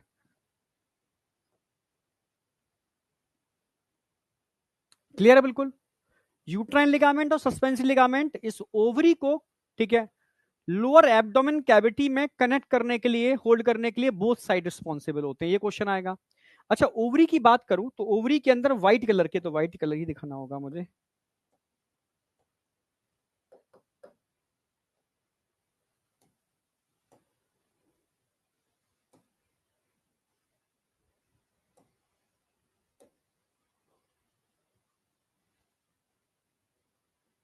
अब ठीक है, ओवरी में व्हाइट कलर की लेयर होती है, ठीक है। याद हो आपको, मैंने टेस्टिस में भी लेयर का नाम, एक लेयर का नाम लिखाया था, ट्यूनिका एल्ब्यूजिनिया। तो यहां पर भी ट्यूनिका एल्ब्यूजिनिया है, और ट्यूनिका एल्ब्यूजिनिया के ऊपर यहां पर क्यूब शेप में सिंपल क्यूबॉइडल एपिथेलियल टिश्यू होते हैं, सिंपल क्यूबॉइडल एपिथेलियल टिश्यू। इसको आप जर्मिनल लेयर भी बोल सकते हो, जो आउटर साइड होती है। पहले के जमाने में लोग इसको जर्मिनल लेयर समझते थे, पर बाद में क्लियर हो गया कि जर्मिनल लेयर का कोई रोल ही नहीं है यहाँ पर, क्योंकि ओवा तो जन्म लेने से पहले ही बन जाते हैं जितने बनने हैं, उसके बाद तो पूरी जिंदगी वो डीजनरेट होते रहते हैं, उनका एट्रेसिया होता रहता है, डीजनरेशन ऑफ ओवा। स्पर्म जबकि बनते ही रहते हैं पूरी लाइफ, ठीक है। ये सिंपल क्यूबोइडल एपिथेलियल टिश्यू के मिलने से बनती है जर्मिनल लेयर आउटर।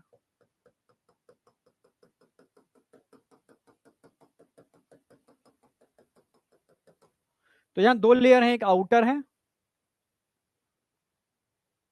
और एक इनर है व्हाइट वाली। जो इनर व्हाइट वाली है ये है, आप बोल सकते हो ट्यूनिका एल्ब्यूजिनिया।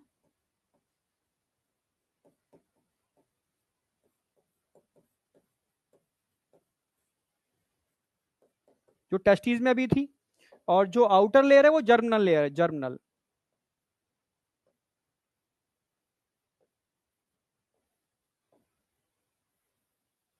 जो क्या होती है सिंपल क्यूबिडल। अच्छा ये भी लिख दूं कौन सी कहाँ होती है। ये तो है इनर, ये क्वेश्चन आएगा इनर। ये है आउटर।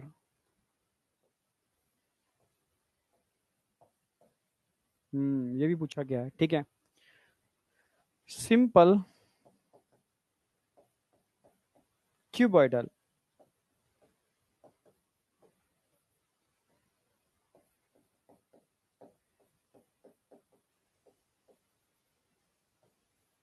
Epithelial tissue. ये क्या होगी वॉल ऑफ, ये क्या होगी वॉल हो गई।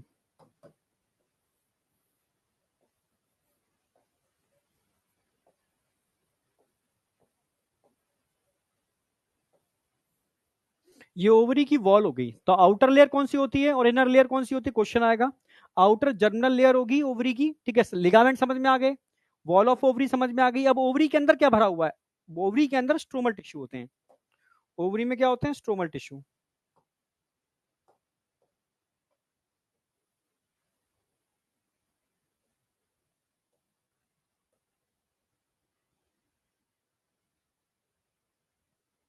यस, ओवरी में स्ट्रोमल टिश्यू होते हैं, ये ध्यान रखना।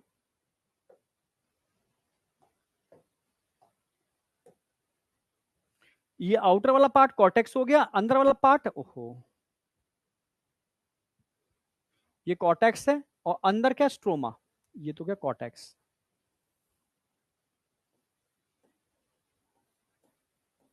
आउटर, अंदर क्या हो गया मेडुला।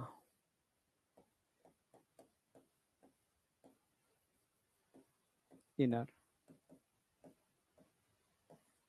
इन दोनों को मिलाकर के हम बोलते हैं स्ट्रोमल टिश्यू।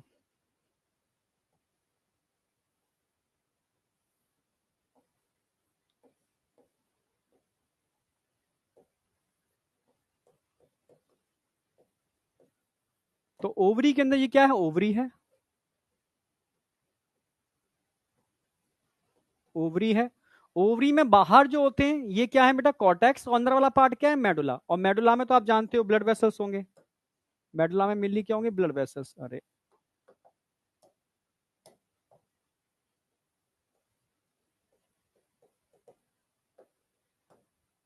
आर्टरीज होंगी, वेन्स होंगी, लिम्फ वेसल्स होंगी, ठीक है। लिम्फ वेसल्स होंगी, यहाँ पर ब्लड वेसल्स होते हैं, आर्टरी लिम्फ वेसल्स होते हैं, आर्टरी वेन होते हैं, ठीक है मेडुला के अंदर। और बाहर वाले कॉर्टेक्स के अंदर आप जानते हो different stages of follicles, follicular stages होती है, फॉलिकुलर स्टेजेस होती हैं, फॉलिकुलर स्टेजेस होती हैं, फॉलिकल्स होते हैं, primary follicle, secondary follicle, tertiary follicle, जो पढ़ाऊंगा मैं आपको, ठीक है कॉर्टेक्स वाले पार्ट के अंदर। तो यहां से यहां तक पूरा कॉर्टेक्स है, यहां से यहां तक पूरा कॉर्टेक्स है, और अंदर वाला पार्ट मेडुला है। तो ये कंप्लीट इंफॉर्मेशन आ गई। सबसे पहले आ गया कि ओवरी को कनेक्ट करने के लिए यहाँ लिगामेंट होते हैं, कौन से लिगामेंट होते हैं, कौन से लिगामेंट किससे कनेक्ट करते हैं, क्लियर है। वॉल की बात करता हूं तो भाई यहाँ पर एल्ब्यूजिनिया होते हैं, पर इनर साइड में होते हैं। आउटर जर्मिनल लेयर होती है जो जर्म सेल बनाने में पार्टिसिपेट नहीं करती, क्लियर है बिल्कुल। जर्मिनल लेयर जर्म सेल बनाने में पार्टिसिपेट नहीं करती, सिंपल क्यूबिडल एपिथेलियल टिश्यू के मिलने से बनती है, ठीक है। और अगर मैं ओवरी के अंदर भरे हुए लिक्विड की बात करूं, ठीक है, इसको स्ट्रोमल टिश्यू बोलते हैं, जिसमें बाहर वाला कॉर्टेक्स और अंदर वाला मेडुला होता है। मेडुला में आर्टरी वेन कैपिलरी होंगे, जबकि कॉर्टेक्स में डिफरेंट फॉलिकल्स होंगे, जो डिटेल्ड में मैं बताने वाला हूं। आप बताओ यहां तक कोई डाउट, एकदम क्लियर है या नहीं। देखो जो आपके बैच का टेस्ट है वो प्रॉपर तरीके से जो जो रूटीन चल रहा है उस रूटीन पर होगा, ठीक है, मतलब संडे को होगा। एक रिवीजन टेस्ट जो मैं ले रहा हूं वो कल शाम को मिलेगा इवनिंग में आपको, ठीक है, वही 8 बजे के आसपास, ठीक है। आपको एक दिन पूरा मिलेगा उसके अंदर, उसको आप दीजिए। पर अब टारगेट स्टार्ट हो चुका है आपका, आज मंडे है, मैं अभी उस पर टेलीग्राम पे टारगेट डाल दूंगा, ठीक है। तो आज आपको, अब 2 चैप्टर बचे हैं आपके, नर्वस सिस्टम और एंडोक्राइन सिस्टम। तो इन 2 दिन के अंदर nervous system more than sufficient, क्योंकि नर्वस सिस्टम में डिटेल है ही नहीं कुछ, ठीक है। एक सिंपल कंडक्शन मैकेनिज्म है और न्यूरॉन का स्ट्रक्चर है, ठीक है, और साथ के अंदर आपको ब्रेन का स्ट्रक्चर, और 3 पार्ट में डिवाइड कर दो। आज छोटा सा टारगेट रखो, structure of neuron, nervous tissue पूरा। कल का टारगेट रखोगे आप कंडक्शन की पूरी मैकेनिज्म, और परसों का टारगेट रखोगे ओनली ब्रेन। बस 3 दिन के अंदर यानी वेडनेसडे तक आपका ये चैप्टर कवर हो जाना चाहिए। मतलब बहुत छोटा छोटा टारगेट दे रहा हूं मैं आपको, ठीक है, बहुत बड़ा टारगेट नहीं है, इतना करना ही है आपको, जिससे कि लास्ट के जो 3 दिन मिलेंगे आपको, ठीक है, हाँ, उन 3 दिन के अंदर आप एंडोक्राइन बहुत अच्छी तरीके से कर लोगे, बहुत अच्छी तरीके से, ठीक है। हाँ बेटा, ओवेरियन लिगामेंट मैंने लिख दिए यहाँ पर। अच्छा, यूट्राइन लिगामेंट बोल दो या ओवेरियन लिगामेंट, एक ही बात है, ठीक है। इसी को आप ओवेरियन लिगामेंट, जो ओवरी को डायरेक्टली कनेक्ट करते हैं, इसी को बोलते हैं ओवेरियन लिगामेंट,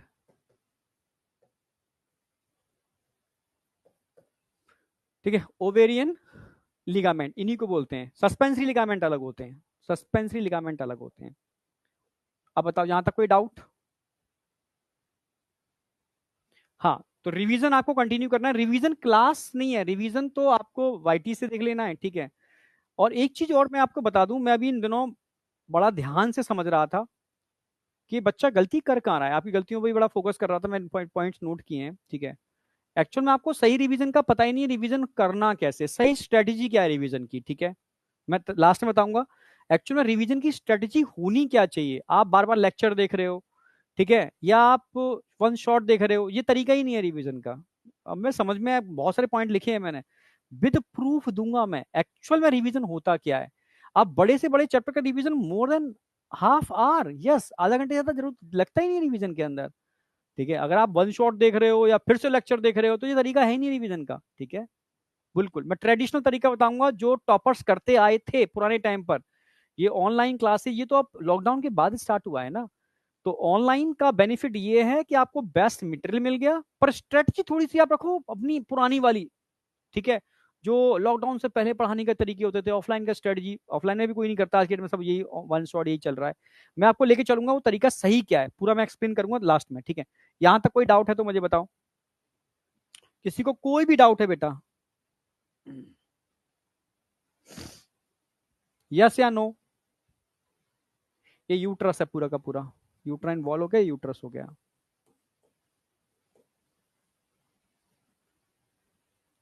आगे बढ़ रहा हूं। अच्छा, ये एनसीईआरटी में ओवरी का डायग्राम दे रखा है, इसको मैं वैसे आगे लास्ट में समझाऊंगा, ठीक है। कि अभी वैसे बताता हूँ, दिया मैंने आपको, वैसे हिंट तो दे दिया मैंने।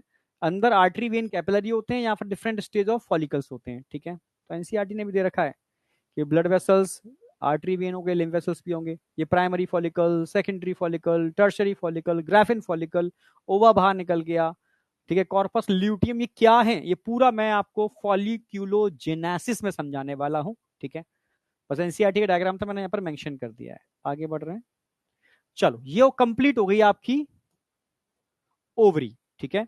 ओवरी का पूरा डेटा इतना ही है, सब मैंने 2 डायग्राम में पूरा मेंशन कर दिया है, ठीक है। समझ में आया या नहीं आया ये बताओ? लिगामेंट तो वो अलग है, सेम वैसे ही स्ट्रक्चर यहां पर भी होते हैं, समझे? हाँ ठीक है। अच्छा, बैक स्लाइड तुम रह जाते हो यार, नोट कर लो उसको, तेजी से नोट करो।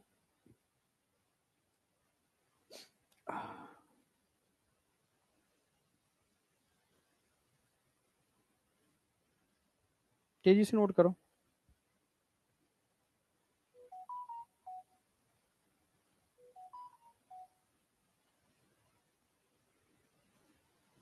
कौन है भाई?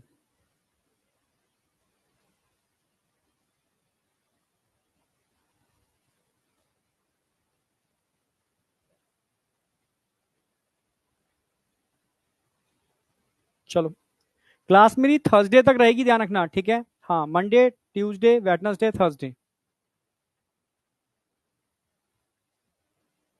हो गया, चलो नेक्स्ट। अब बात आती है, ये बहुत इंपॉर्टेंट है, नीट में बहुत पूछा जाता है, external genitalia vulva, very very very important. इसको मैं पूरा समझाने वाला हूं डायग्रामेटिकली। एक डायग्राम ड्रॉ करना है सभी को, ठीक है। हम्म, हम्म, हम्म।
अगेन डायग्राम है सारे, बस इतना ही डायग्राम है, सफिशिएंट, मोर देन सफिशिएंट, सब कुछ इंक्लूड है डायग्राम के अंदर, ठीक है। इसमें मैं हर चीज ऐड कर दूंगा, इतने से डायग्राम ड्रॉ करना है बस, ठीक है। इसमें सारे क्वेश्चन आपके नीट के सॉल्व हो जाएंगे, मत इतना डायग्राम ड्रॉ करो आप, ठीक है।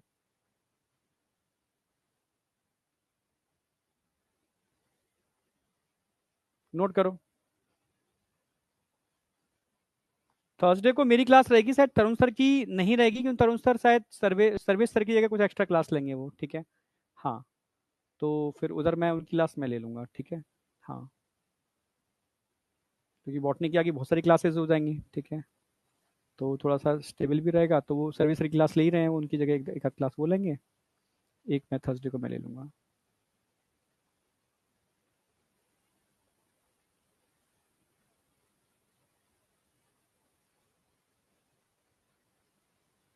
यहाँ तक कोई डाउट?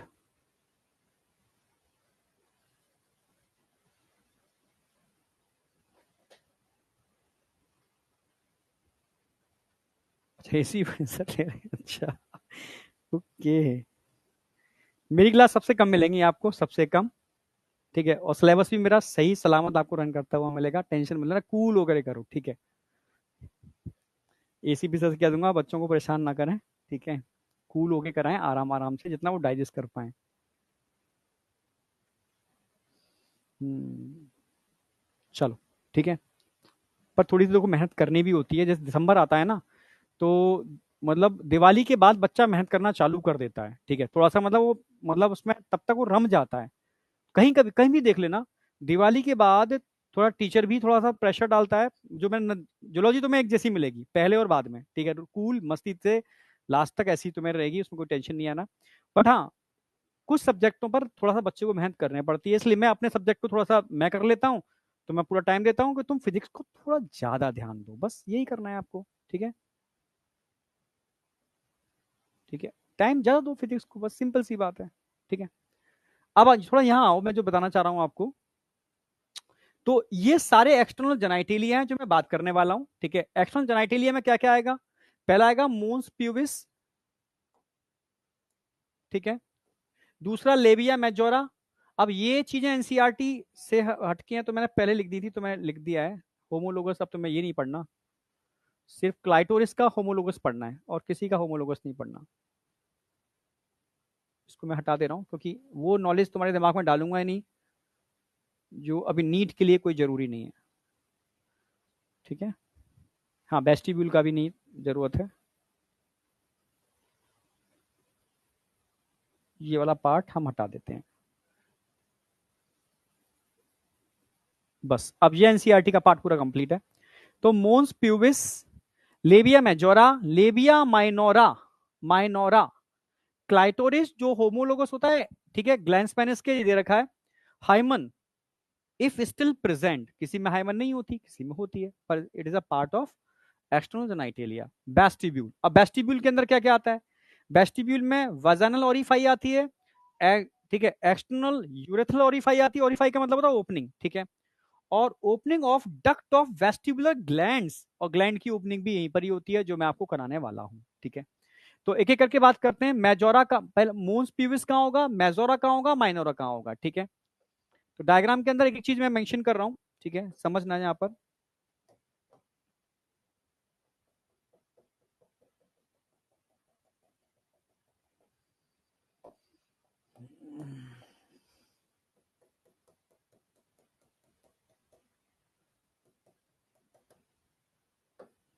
ये सारे के सारे फैटी टिश्यू हैं,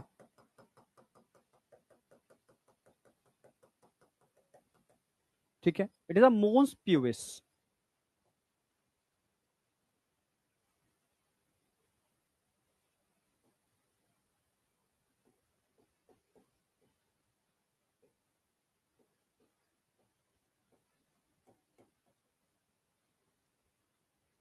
it is a part of external genitalia. पहले सिंपल क्वेश्चन आएगा, ठीक है, which of the following included in external genitalia, simple question आएगा, समझ रहे हो? हाँ, ठीक है। It is a question, question of fatty tissue, ठीक है।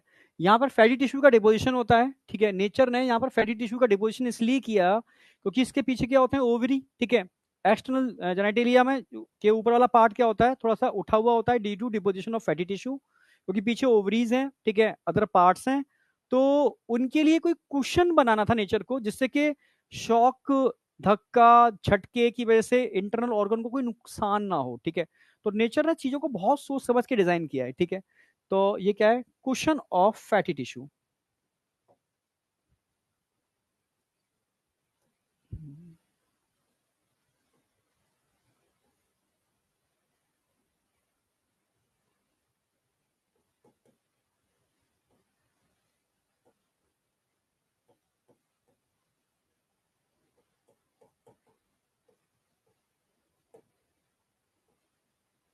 विद हेयर, ठीक है। Question, question of fatty tissue मतलब फैटी टिश्यू का डिपोजिशन है तो शॉक एब्जॉर्बिंग का काम करते हैं, और हेयर यहां प्रेजेंट होते हैं, ठीक है, हेयर यहां प्रेजेंट होते हैं, ठीक है। तो ये ध्यान रखना है, इसको मोन्स प्यूविस बोलते हैं, ठीक है। अब मोन्स प्यूविस के नीचे दो इस तरीके से स्ट्रक्चर होते हैं, एक होता है मेजोरा, ठीक है, fleshy fold of fatty tissue. तो ये तो है मेजोरा, मैं लिख देता हूं, और एक है माइनोरा, एक है लिबिया मेजोरा।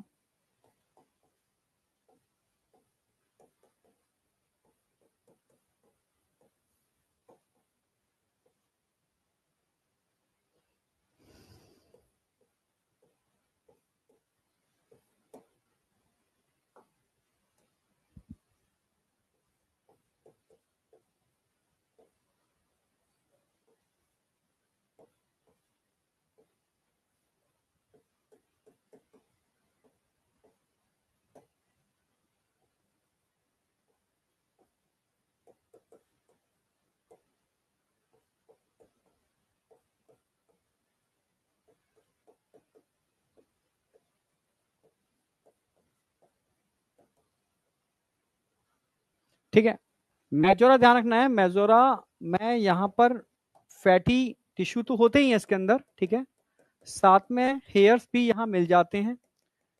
तो ये मेजोरा है, ध्यान रखना है, ठीक है, मेजोरा। और मेजोरा के नीचे इंटरनल होता है माइनोरा, लेबिया माइनोरा। अंदर वाला पार्ट क्या है, लेबिया माइनोरा, थर्ड, थर्ड है लेबिया माइनोरा।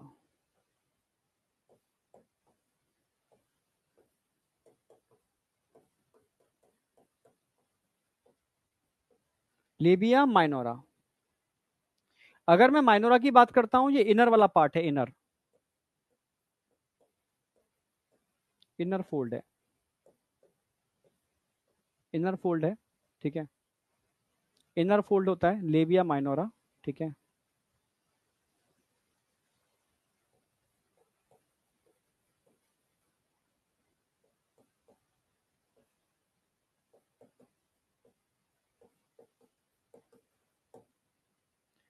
ठीक है, इनर थिन स्किन होती है, यहाँ पर फैटी टिश्यू और हेयर्स नहीं होते, ठीक है। नंबर 4 पे ध्यान रखना है आपको, यहाँ पर clitoris,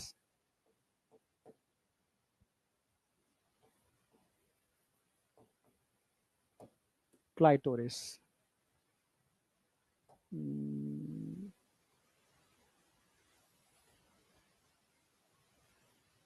it is a clitoris.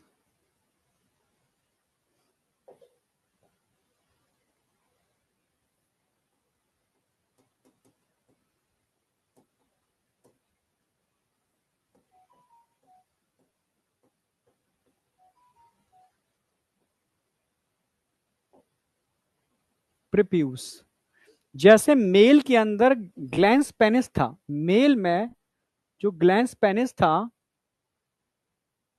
ठीक है, इसको कवर करने के लिए यहां पर क्या था, फोल्ड ऑफ स्किन। तो स्किन यहां पर भी होता है, ठीक है, प्रिप्यूस, जिसको हम प्रिप्यूस बोलते हैं, ठीक है।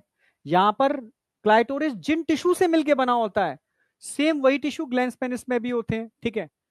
तो ग्लैंस पेनिस के जो टिश्यू होते हैं वो इरेक्टाइल नेचर के होते हैं, ऐसे ही क्लाइटोरिस भी इरेक्टाइल नेचर का होता है, इसलिए होमोलोगी, एक होती है एनालॉगी, एक होती है होमोलॉगी। ऑप्शन में एनालॉगी जरूर डालेगा आपको कंफ्यूज करने के लिए, ठीक है। होमोलॉगी का मतलब होता है स्ट्रक्चर में टिश्यू लेवल पर सिमिलरिटी है, जबकि एनालॉगी का मतलब क्या होता है, फंक्शन में सिमिलरिटी है। तो फंक्शन में तो सिमिलरिटी पॉसिबल ही नहीं है, ठीक है। हाँ, स्ट्रक्चर में या टिश्यू लेवल पर स्ट्रक्चर में सिमिलरिटी है, ठीक है। तो होमोलॉगी दिखाएगा, एनालॉगी नहीं दिखाएगा, कंफ्यूज मत होना। यहां पर हम बात कर रहे हैं होमोलॉगी की, एनालॉगी की हम बात नहीं कर रहे। होमोलोगस होता है कि पोजीशन कहां होगी, पोजीशन कहां होगी, anterior part of minora, majora नहीं है, ऑप्शन में मेजोरा भी होगा, anterior part of labia minora, position क्या होगी।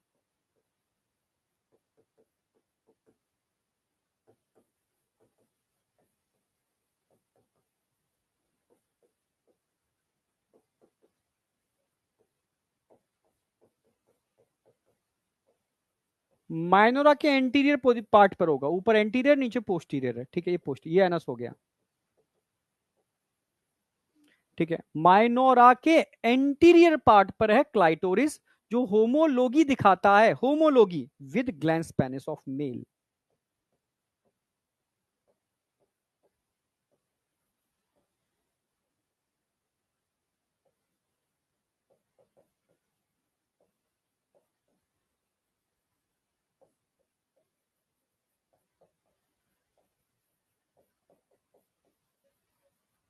सर क्यों होमोलोगी दिखाता है, फीमेल में इसकी रिक्वायरमेंट क्या है भाई, नेचर, नेचर, हम सब नेचर का पार्ट है, ध्यान रखना। नेचर क्या चाहती है ये बताओ, नेचर क्या चाहती है, ठीक है। जब बच्चा जन्म लेता है तो उसको भूख जानता है, उसको कोई सिखाना नहीं पड़ता कि दूध कैसे इनटेक किया जाता है, दूध पीने के तरीका नेचर सिखा के भेजती है। नेचर ने एक ही चीज सिखाई है हर जीव को, कि खाओ, ठीक है, और रिप्रोड्यूस करो, खाओ और रिप्रोड्यूस करो, और अपनी नंबर को इंक्रीज करो, ठीक है, यस, नेचर तो यही सिखाया है, ठीक है।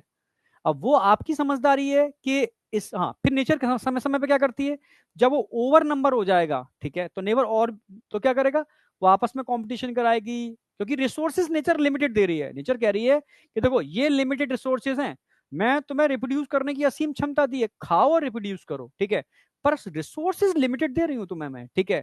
यानी अब तुम में से वही सरवाइव कर पाएगा जो तुम में सबसे बेस्ट होगा, सिंपल सी बात है। तो आपको सबसे बेस्ट बनने के लिए क्या करना होगा, ठीक है, स्ट्रगल फॉर एग्जिस्टेंस।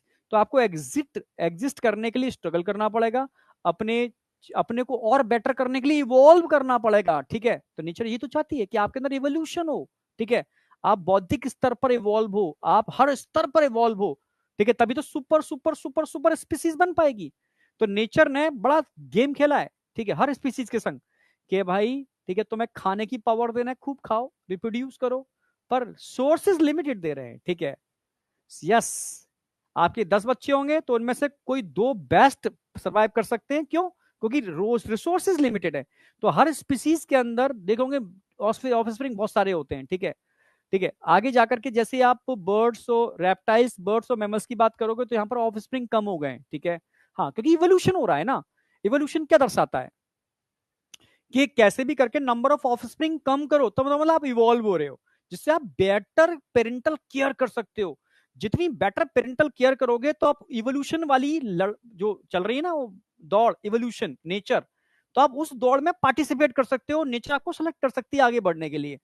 तो बड़ा, तुम जब नेचर को पढ़ोगे ना, एक बुक आती है ओडम, ठीक है, हाँ, इकोलॉजी की है। उसमें मतलब बड़ा मतलब पूरा मतलब ये नेचर को समझाने की कोशिश की है, एवोल्यूशन ही उसमें इनबिल्ड किया है। मतलब बड़ा गजब तरीके से समझाया है कि एक्चुअल में, तभी तो पुरानी जितने भी आप देखो क्लासेस या पुराने फाइलम देखो, उनमें नंबर ऑफ ऑफस्प्रिंग बहुत ज्यादा होते थे, मतलब भर भर के। जैसे जैसे इवोल्यूशन होता गया, नंबर ऑफ ऑफस्प्रिंग क्या होते गए, कम होते गए। पहले पेरेंटल केयर नहीं थी, आगे जाकर के पेरेंटल केयर बढ़ती गई, ठीक है। तभी तो बेस्ट बेस्ट बेस्ट, तभी तो और बेस्ट सेलेक्ट कर पाएगी नेचर। हर चीज चाहती है कि मेरी ऑफस्प्रिंग मुझसे बेटर बने और इवोल्यूशन का पार्ट बने और आगे जाकर के वो एक बेहतरीन स्पीसीज बनाए, ठीक है। तो हर कोई इसमें पार्टिसिपेट कर रहा है ना। मेरी बात समझो, मैं बायोलॉजिकल दृष्टि से समझा रहा हूँ और मेरा मेन फोकस है बायोलॉजी, ठीक है। ओडम जो किताब समझा रही है, ठीक है। तो सिंपल सी बात है, अब नेचर चाहती है कि रिप्रोडक्शन में कहीं दिक्कत ना आए, ठीक है।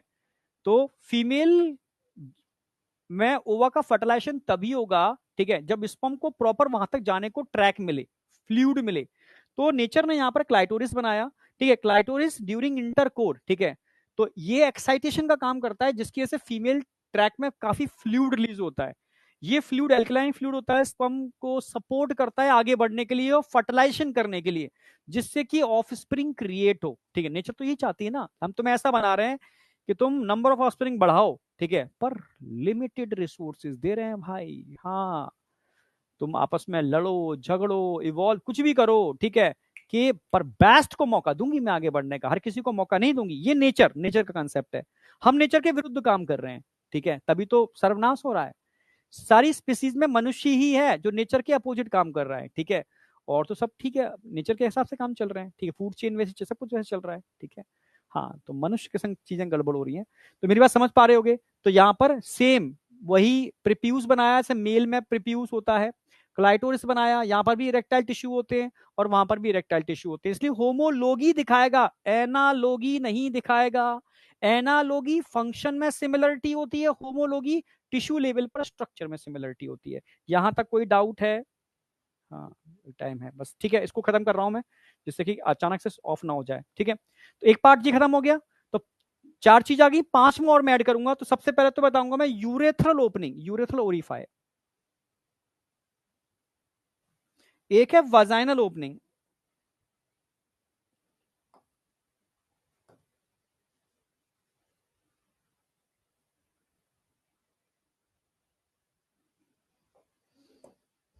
एक है वाजाइनल ओपनिंग।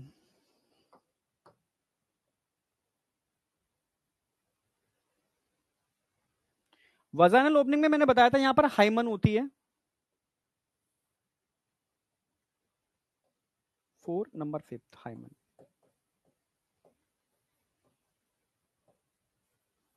अब समझ चुके होगे पांचों क्या है। It is the external genitalia, mons pubis, labia majora, labia minora, clitoris और हाइमन। इन पांचों को हमने किसमें इंक्लूड किया बेटा? एक्सटर्नल जेनाइटेलिया, जिसको वॉल्वा, पोडेंडम या एक्सटर्नल जेनाइटेलिया बोल सकते हो, ठीक है। यहाँ 2 ओपनिंग होती हैं, एक यूरेथ्रल ओरिफाई,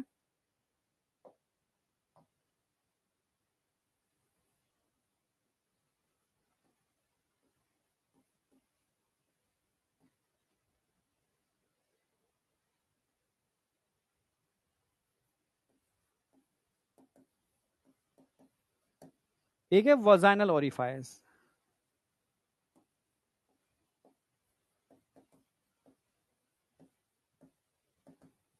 ओरिफाइस का मतलब है ओपनिंग, ठीक है, ओके। यूरेथ्रल ओरिफाइस और वजाइनल ओरिफाइस, और इस पूरे पार्ट को हम वेस्टिब्यूल बोलते हैं। यानी यहां से लेकर के यहां तक माइनोरा के अंदर का जो भी पार्ट है ना, इसको हम वेस्टिब्यूल टर्म यूज करेंगे।